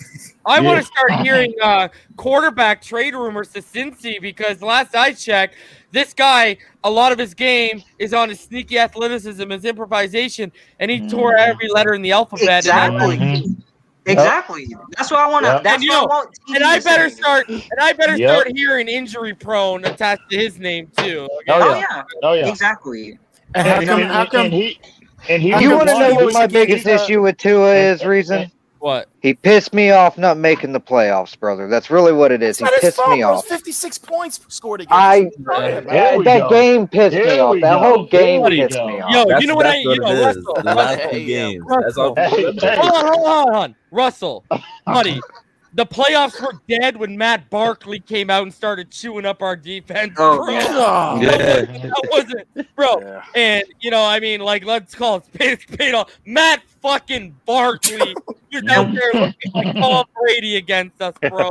And we got, but you don't think that defense gave up because that offense wasn't scoring any points? That's Chan Gailey, though. That's on Chan. I think that defense was tired. I mean, look at Nick Needham. He had been solid in the slot, and fucking Isaiah got toasted. Started toasting him. He got toasted. You got Russell. Can you really? I think that skating rink is closed. You left the skating rink, Russell? I see you, man. You took those skates off, bro. Russell, he took the skates off. I'm just. Look, I got a Tua jersey. I love Tua. I love Tua, but it just pisses me off because I wanted more from him. Yo, first of all, you got. I don't know if you saw the clip where I had the exercise physiologist come on and explain what's going on with Tua, and this is a guy who works with professional baseball football players and people who throw professionally in sports, and it's a lot of a mental block you're going on where your body isn't connected to your brain in terms of how things happen because of how traumatic of an injury he went through. And then you got to understand, he doesn't trust his body. Okay. Listen, me and EM watched every snap of Tua's career at Alabama from an all-22 perspective. Okay? If you look at the end of the season, instead of climbing the pocket and maneuvering through the pocket, what he was doing, he was bailing. That tells you he didn't trust the protection, right? And let's be honest, Robert Hunt was in his lap every time the ball got snapped. Let alone that's because Robert Hunt should be a guard. I agree, but and then Flowers was just downright disaster. Okay, to the point where Kinley, when he got kicked next to his natural position of left guard next to Jackson, made him look like a chump. Yeah, you saw Jackson go through the roof with even Dieter looked better than Flowers. Exactly. All right, and then let's add another thing. So he doesn't trust his body, doesn't trust his protection. Bro, Russell, as a fan, did you trust our receiving core? Devontae Parker. I know, and I not Grant. I don't trust Grant. I want Grant gone. Yeah, but okay, here's the thing. Did you know Lynn Bowden was the only receiver in our core that did not have a drop all year? Wow. He didn't drop. No, I did not know that. That's interesting. Yeah, so I mean, and here's another thing. That Buffalo game alone, we had 11 drops, right? Go look at the Oakland game. That big drop on the what was it on what was the crosser route where was that Mac Collins? That was Jakeem. Yeah, and the Jakeem drop. Remember Jakeem? Oh yeah, Jakeem. Yeah. Oh, that right? was a touchdown. Mac, the homie had a big one too. He had a big drop too. Now I got a question for you, Reason, about Bowden. If Bowden didn't have a drop, but here's my question: what was the furthest downfield play he made? That would be my question. I think because if you're catching 5 yard, 10 yard. No, I'm saying is he catching? Oh, in air. Yeah, in air. How far is that ball traveling? Maybe 7 yards. Because if he's catching these short routes, then anybody should catch that. Jakeem couldn't catch him, bro. No, that's not Bowden's game. He's not a vertical threat. He's an intermediate guy. Yeah, and if we're getting to the deep issue with Tua, I've already brought up deep accuracy analytic charts that came out. Tua actually had the second best deep balls from 20+ yards in the NFL this past season. If you actually break down the analytics, right? Yeah. So his deep ball didn't bother me. My problem was the fact that he didn't take more. I know that was coming. I know that, but there were times when he missed open people. But why do you ignore that? Because I've seen him miss open. Gesicki in particular, I've seen him hit throws he shouldn't hit. Hold on. Are you talking about hold on? Are you talking about missing the read or missing the throw? Missing the read. Okay. Not seeing him open. You also got to understand.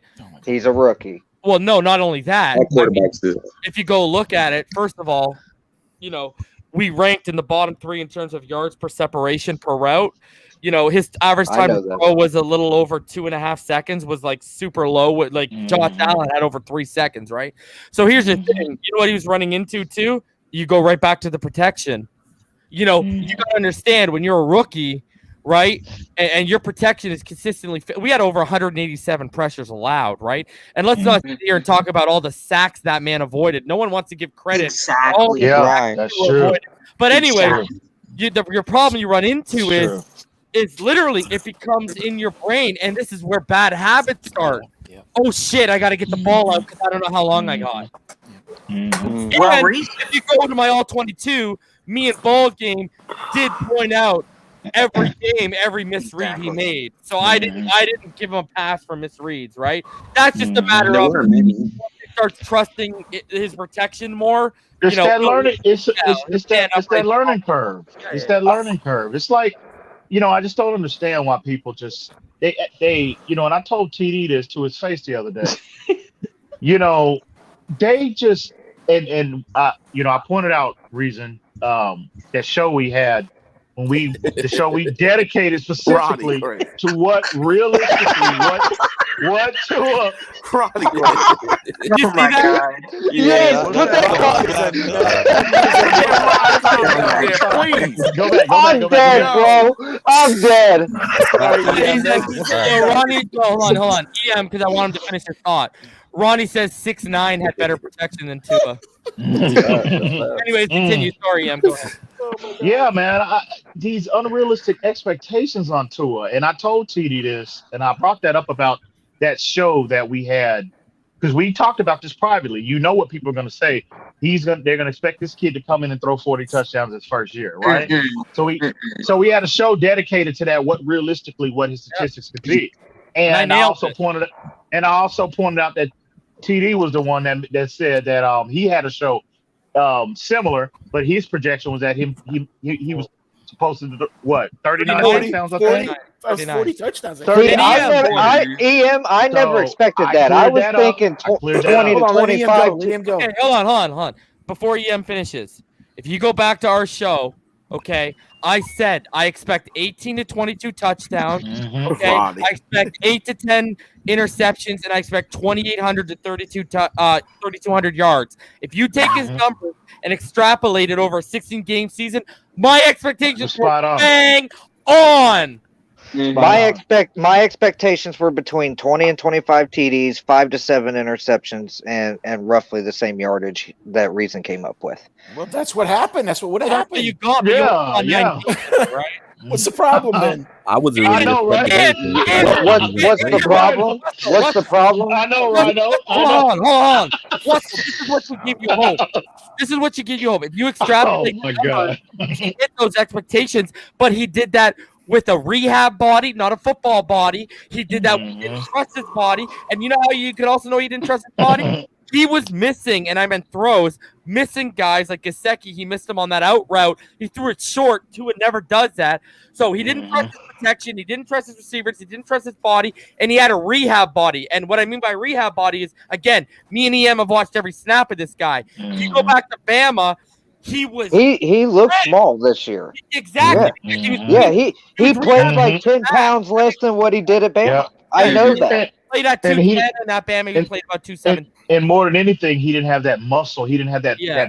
That he didn't have. I don't think he was physically strong as what we accustomed to see from Tua. Yeah. So but you're seeing him get it now. If you look at the pictures, you see him training.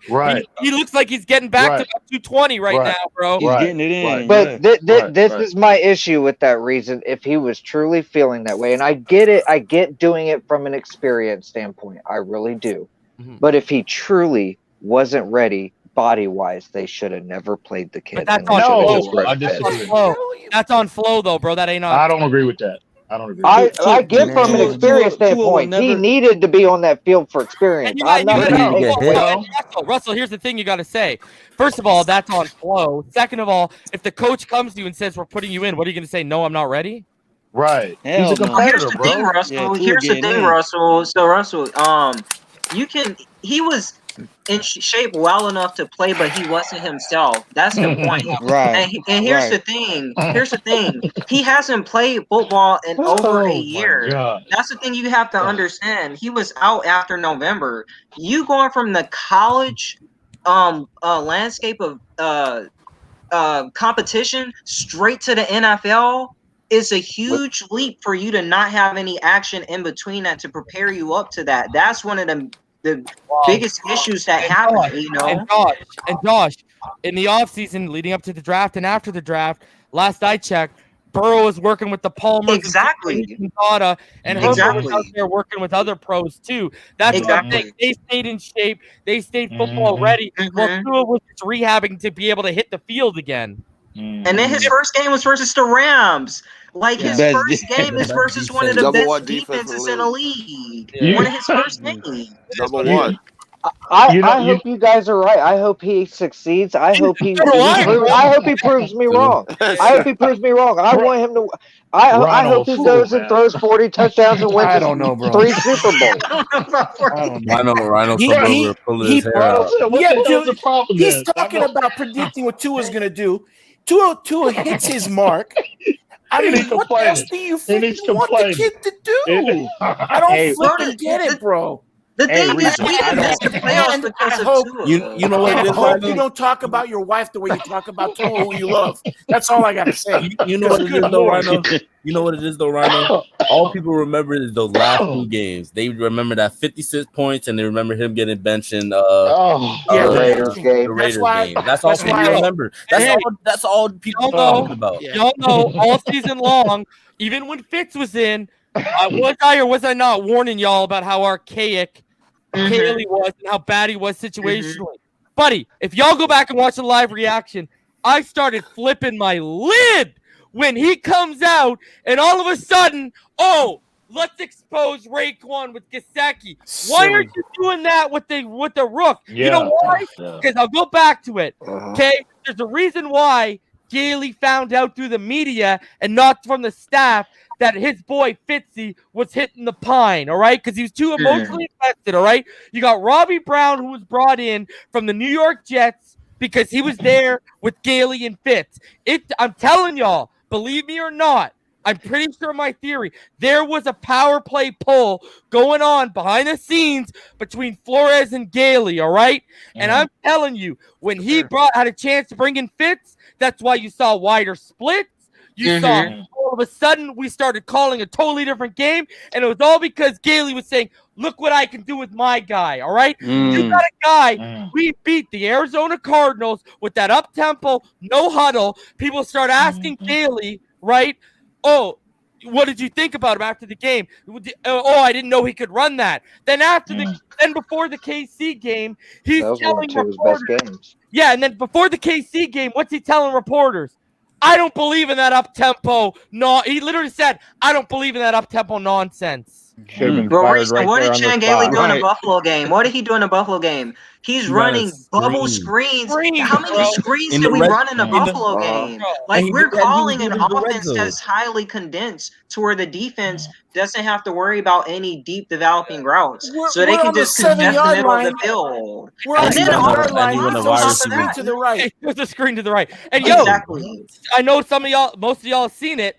I brought up the analytics of 2 in the no huddle, 2 in the shotgun. I brought them all up. I've even broken down 2 quarter by quarter, and everyone reacted to me when I brought up his 4th quarter stats. Why the hell did we even bench that kid? Okay, the guy was throwing at a 76% clip in the 4th quarter, bro. And you're benching him, and then you're calling a different game when old man Fitzy rolls in. I'll tell y'all this. I've said it before. I'll say it again. You cannot convince me otherwise. Fitz was in business for himself when he recommended Gailey to Brian Flores, because as the story goes, Brian Flores approached Fitz and said, Nick, do you have any coordinators in mind that can help me develop a young quarterback? He suggested Gailey. Gailey talked about in his Zoom how Fitz was the only reason he came out of retirement. Okay, and then take it even a step further. What did I say to EM in the preseason? Name a young quarterback he's developed. I'll wait. I'm still waiting. All right. On top of that, I even doubled up and I said, as a coach and an offensive coordinator, name a playoff game he's won. I'll wait. Why is it all of a sudden going to change, bro? It was a terrible hire. And I could tell, right, when Ronnie Brown and Chan Gailey were out because of COVID during that Arizona game. That's the key. Brown was out. That's the key. And Godsey got given the passing game coordinator, and you saw what Tua went. The nail is in the coffin, bro. He said, I'm going to my guy. Fuck these jabronis, bro. Super Saiyan 3 reason. Arizona was his best game, with Kansas City probably being right up there too. And Godsey was calling that. Godsey was calling that game. I wish he was better on 3rd downs, though. Me too. Well, and some of that's play calling. I know some of that's play calling, and some of that's on some of the wide receivers dropping balls and stuff. But Russell, collectively, quarterbacks have to be better on 3rd down. I'm not saying you shouldn't be upset or critical or judgmental. But when the kid hits your freaking mark, bro, that's all I'm saying. Basically the same. I got the same thing to say about Tua that Colin Cowherd does. I don't see special.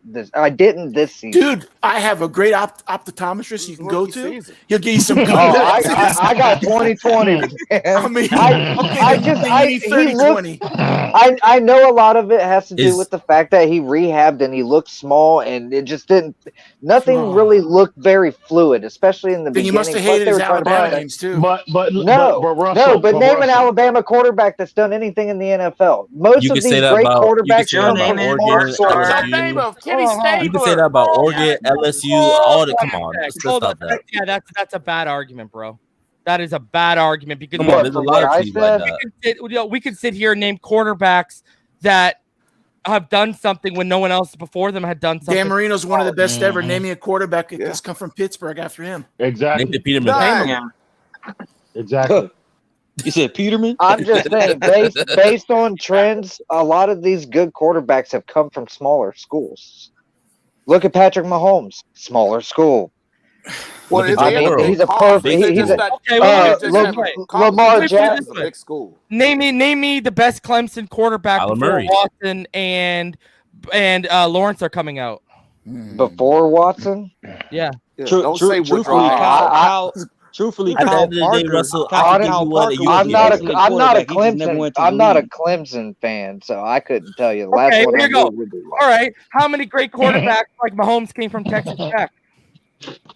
Not gonna name them. Answer it. I know, right? Not gonna happen. I'm just saying. That's why it's not a good argument. Brett Favre came from Mississippi State. I'm sorry, Southern Miss. Yeah. Southern Miss. Drew Brees, Purdue. Well, Alabama got two Hall of Fame quarterbacks, so that's such a bad argument for that. Like Joe Namath, Bart Starr, those Hall of Fame quarterbacks, like from Alabama. It's not a good argument. Anyway, we're spending way too much. I was trying to get out of it. All right, Irving, pretty quiet. Let's hear your final thoughts, brother.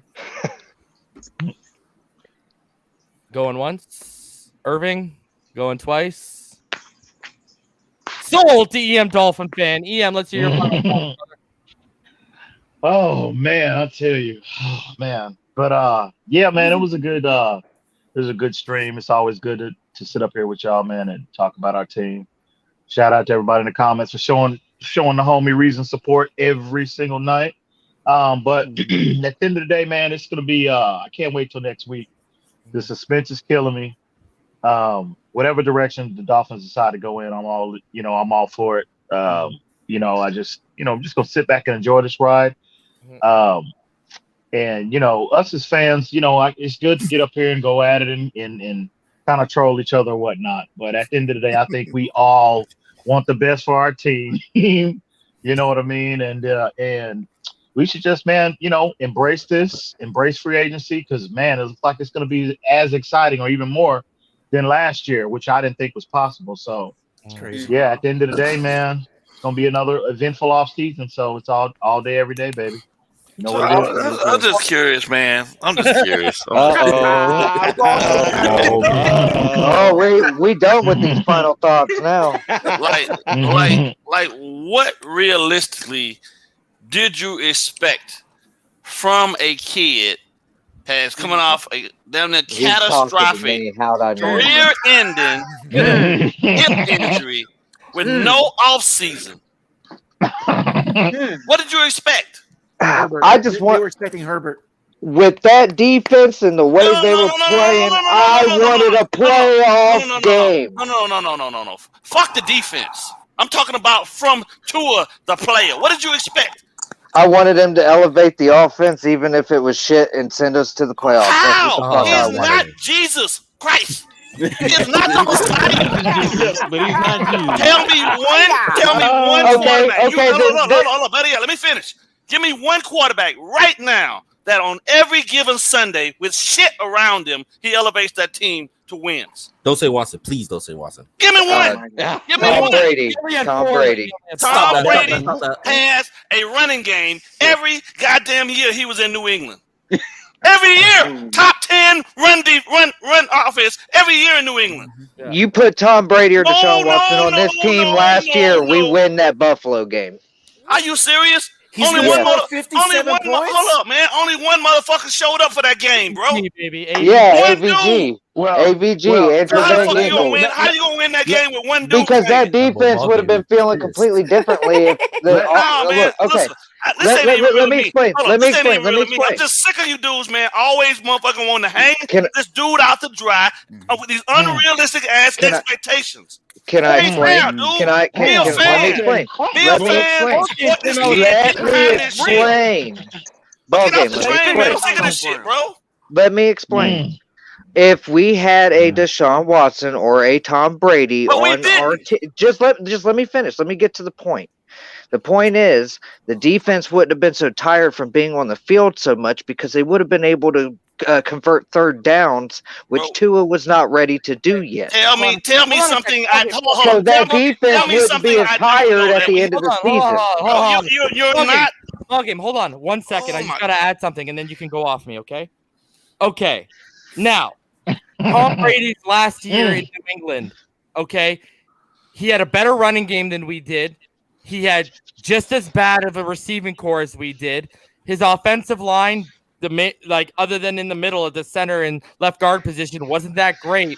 But yet the defense, guess what? The defense won him the first 8 games, first 9 games of the season. Then we threw them in the coffin, and then first round Tannehill put the nails in the coffin. And guess what Brady did? Bye. I'm gonna pack my bags and I'm going to Tampa Bay where they're gonna load me up so I don't gotta put up with it. So I've said this midseason, I'll say it again. You could literally compare Tua's situation to Tom Brady's. The only difference is Tom Brady been in the league for 20 years, and guess what? If it wasn't for those first 8 or 9 games, and that was all the defense, the Patriots wouldn't have made the playoffs. Wasn't it the first? Wasn't the first 8 games they were holding them to a record? I'm not particularly coming at one defense. I'm not particularly coming at you. I'm saying this to anyone who is unrealistic in their expectations of this kid transitioning through what he went through to get to where he got to be able to play for us, and then had shit around him. Like, listen, ain't nobody going on Sundays or throughout the week when the Dolphins are coming up and they're fucking shaking in their boots from this receiving core. They wasn't doing that. And then when Preston Williams went down, all that shit went down the hill. Because then at that point, you got 3rd and 4th string guys who ain't got no chance in hell of making a roster anywhere else. Fucking out there trying to make catches for this kid. The dude had the tightest completion percentage for tight window throws, right? With a receiving core who didn't fucking even average 2 yards of separation, and you want him to worry about you're talking about third downs was his fault? That ain't his fucking fault. He don't run the routes. And the receiver couldn't get open, bro. And then when he did throw the ball, they dropped the shit. So how is that Tua's fault? Yeah, and he had the second highest aggressive percentage. Come on, man. Y'all gotta be realistic with this shit, bro.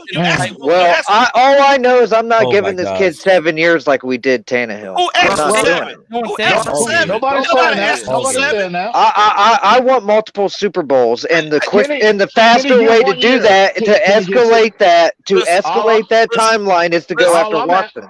You're not guaranteed no damn Super Bowl getting him. I know it's not a guarantee, but it can increase our chances. And but here's the other thing. Hold on. The other thing you gotta look at it is, and I said this to EM. All of a sudden people forget that he has a torn ACL at the collegiate level and at the pro level. How do you know that ACL ain't going to go next year if you trade for him? It's the same. It's the same risk we're taking with Tua with his hip or anything else that breaks on the kid. Hey, and you said the one receiver you trusted was Hold on, Todd. Here's the thing. Guess what? If Deshaun Watson goes down, I got $43 million on the books. If Tua goes down, I got 5. Bingo. Let's get it.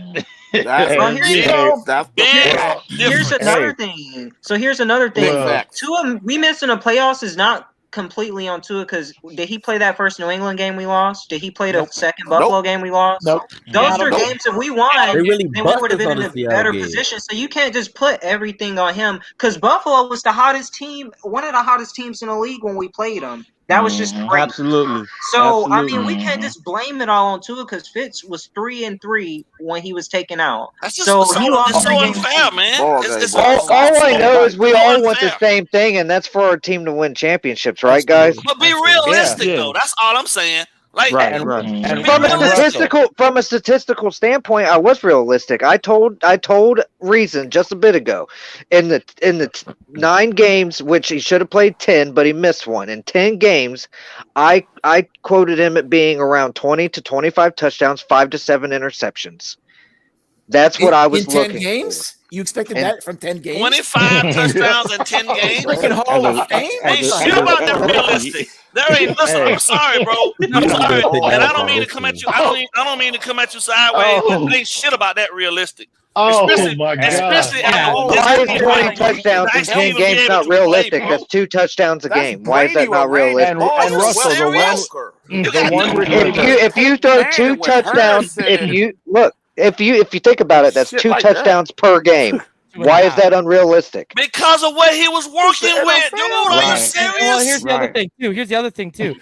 We weren't in a vertical based offense, so you're not going to have a lot of deep bombs. We're in a horizontal based offense.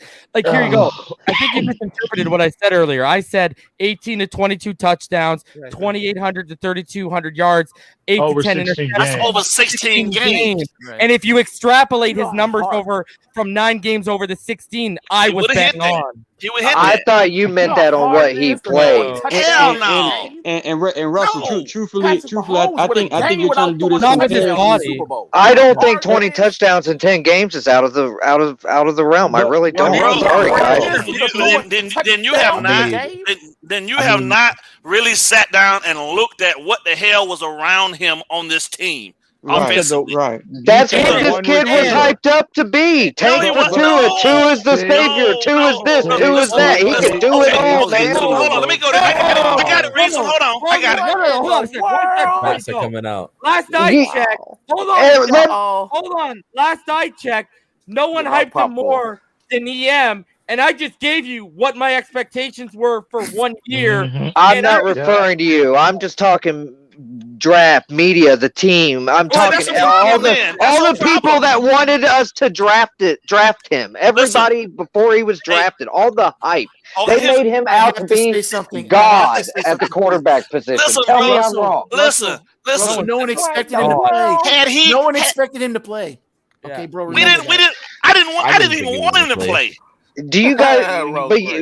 What you guys don't realize is I support the kid. I got his jersey. I watch him. I get it. Oh, you know what? Here, I got something for you. Hold on. Here's the kicker. Here's the kicker to all of this, bro. For me, right? The fact of the matter is this: that the kid actually was able to even get out on the field and play is a miracle in itself. To be honest with you, had he not even gotten hurt, we wouldn't even have him. You understand that? Exactly. Right. Even if he hadn't even come out, if he hadn't even chosen to come out last year and stayed in school, he'd have won the Heisman probably this fucking year just passed. More than that's how good he is. And we probably you can't be mad about the fact that people are looking at this situation and saying to themselves that this fucking kid is good as shit. He's going to be good. It's because the comparison is real. Russell. I see the jersey, bro. But Martin. Yeah. This is why I tell people all the time I hate pro comps. Pro comps, man. That shit is for the birds. Hold on a sec. Mm-hmm. When you start labeling the media, I know what the media were saying. They were saying the next Russell Wilson, Drew Brees. My issue with that is all you people who are taking those comps to heart. That's the ceiling with growth and development.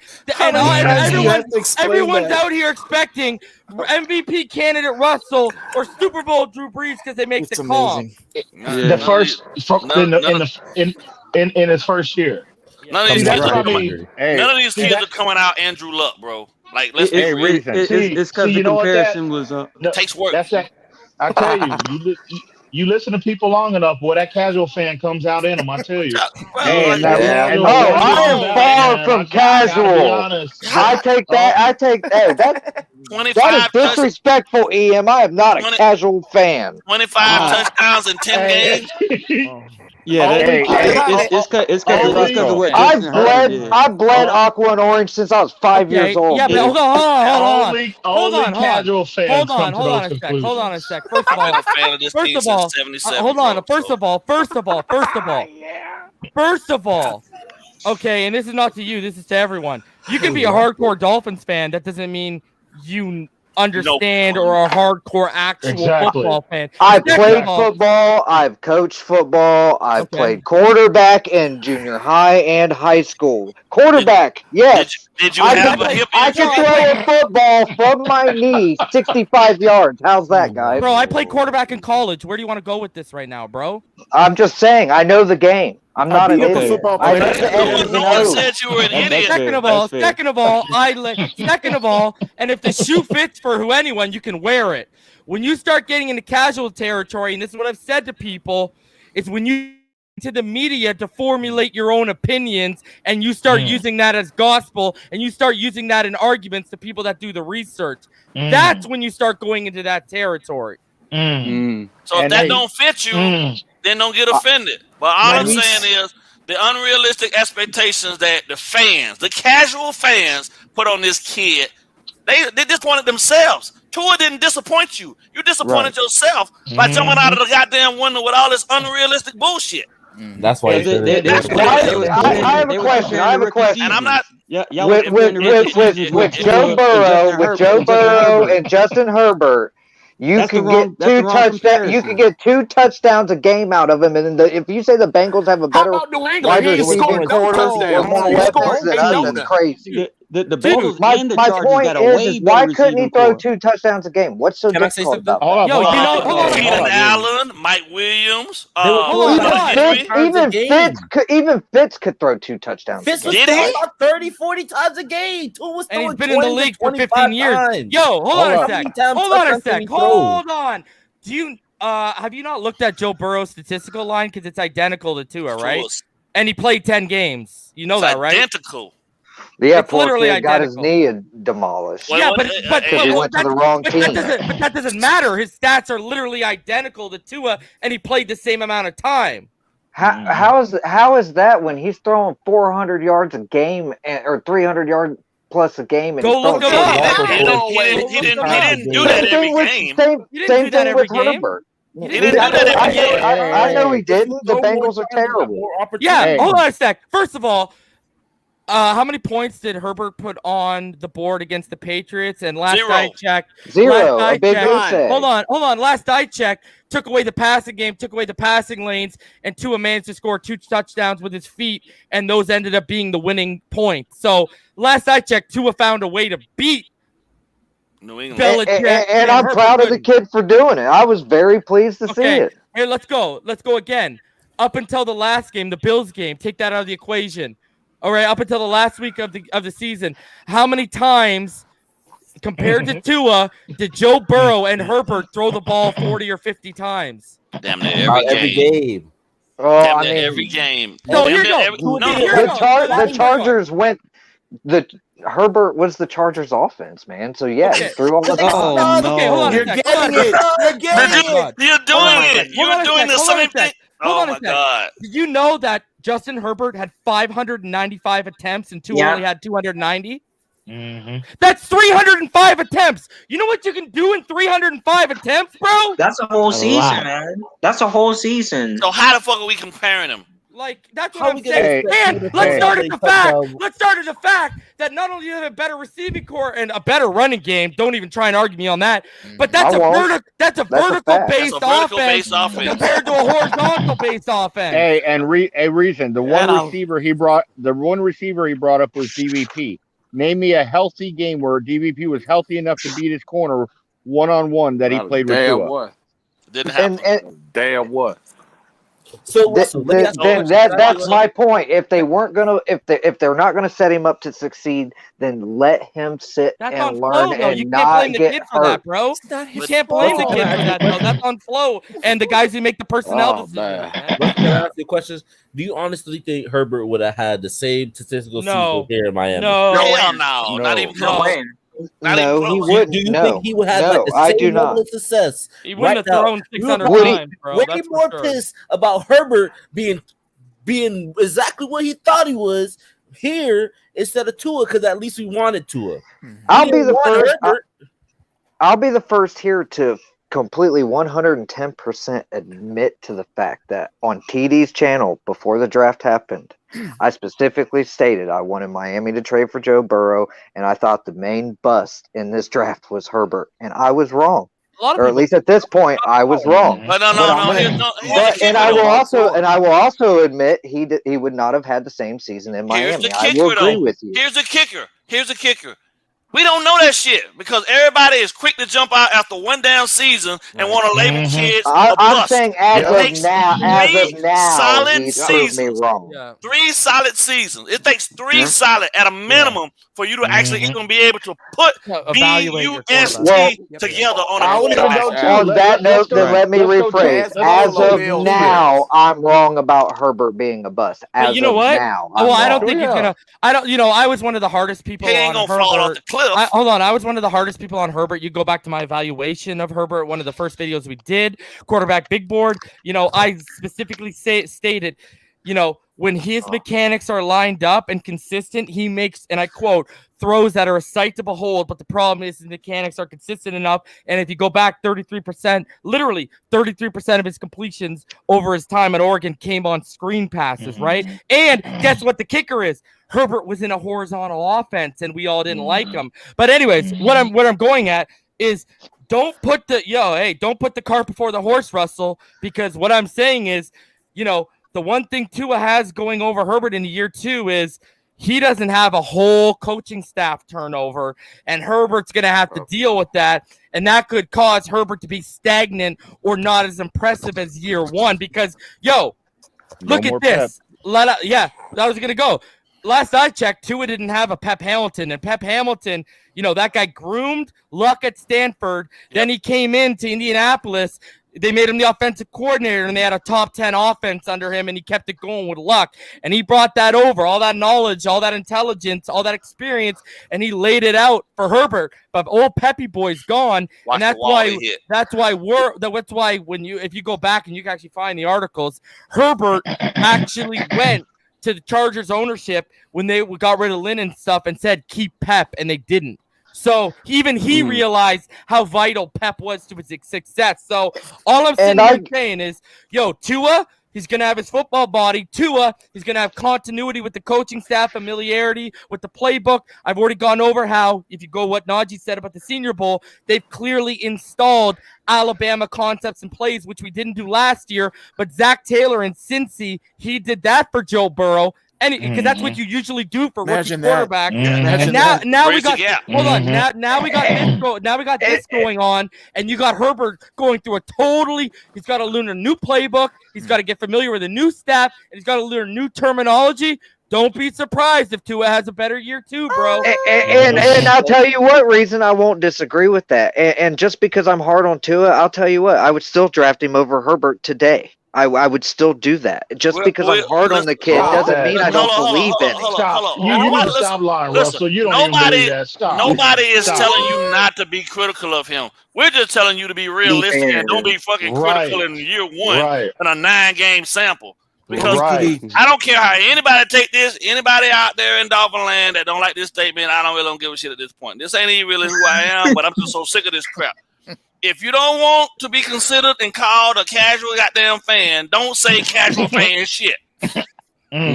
Thank you. Thank you. Walk like a duck. That's all. This is like quack like a duck is a duck. This has turned into like the greatest hour final thoughts I've ever asked. I'm just sitting here, man. Hey, you can't. I knew the minute he hopped on, I knew what was going to go down. I was expecting it. The minute ball game hopped on, I was waiting. I was waiting because I knew he was going to come out. I was trying. Listen, bro, I had it, man. I'd had it, bro. All I gotta say is this: y'all can't blame Ian for this one. No, it's my fault apparently tonight, guys. Give me 5 minutes. I guess it's on me. Yeah, they're gonna find a way, boy. They're gonna Hey, find y'all a way. have to let me fall asleep on a stream like for 4 hours so we can see. Yeah. All right, That's yo. what we got to do. All right, yo. Okay. I guess ball game. Great stuff. You're the only one who hasn't given them. So, final thoughts. I said what I came on to say, bro. Okay. All right, yo. Here's the deal. I will be back Great tomorrow show. night at 8:30, and I will be back with Kevin Dern from Dolphins Talk, and we're gonna break a lot of stuff down. And hopefully, if might open it up if he's only around for an hour, because the homie Brett Lagasse is going to be probably rolling through too. So tomorrow night I'll be live around 8:30. I'll start the show off with Kevin Dern. If me and Kevin end up going like an hour and a half, I'm probably not going to open it up.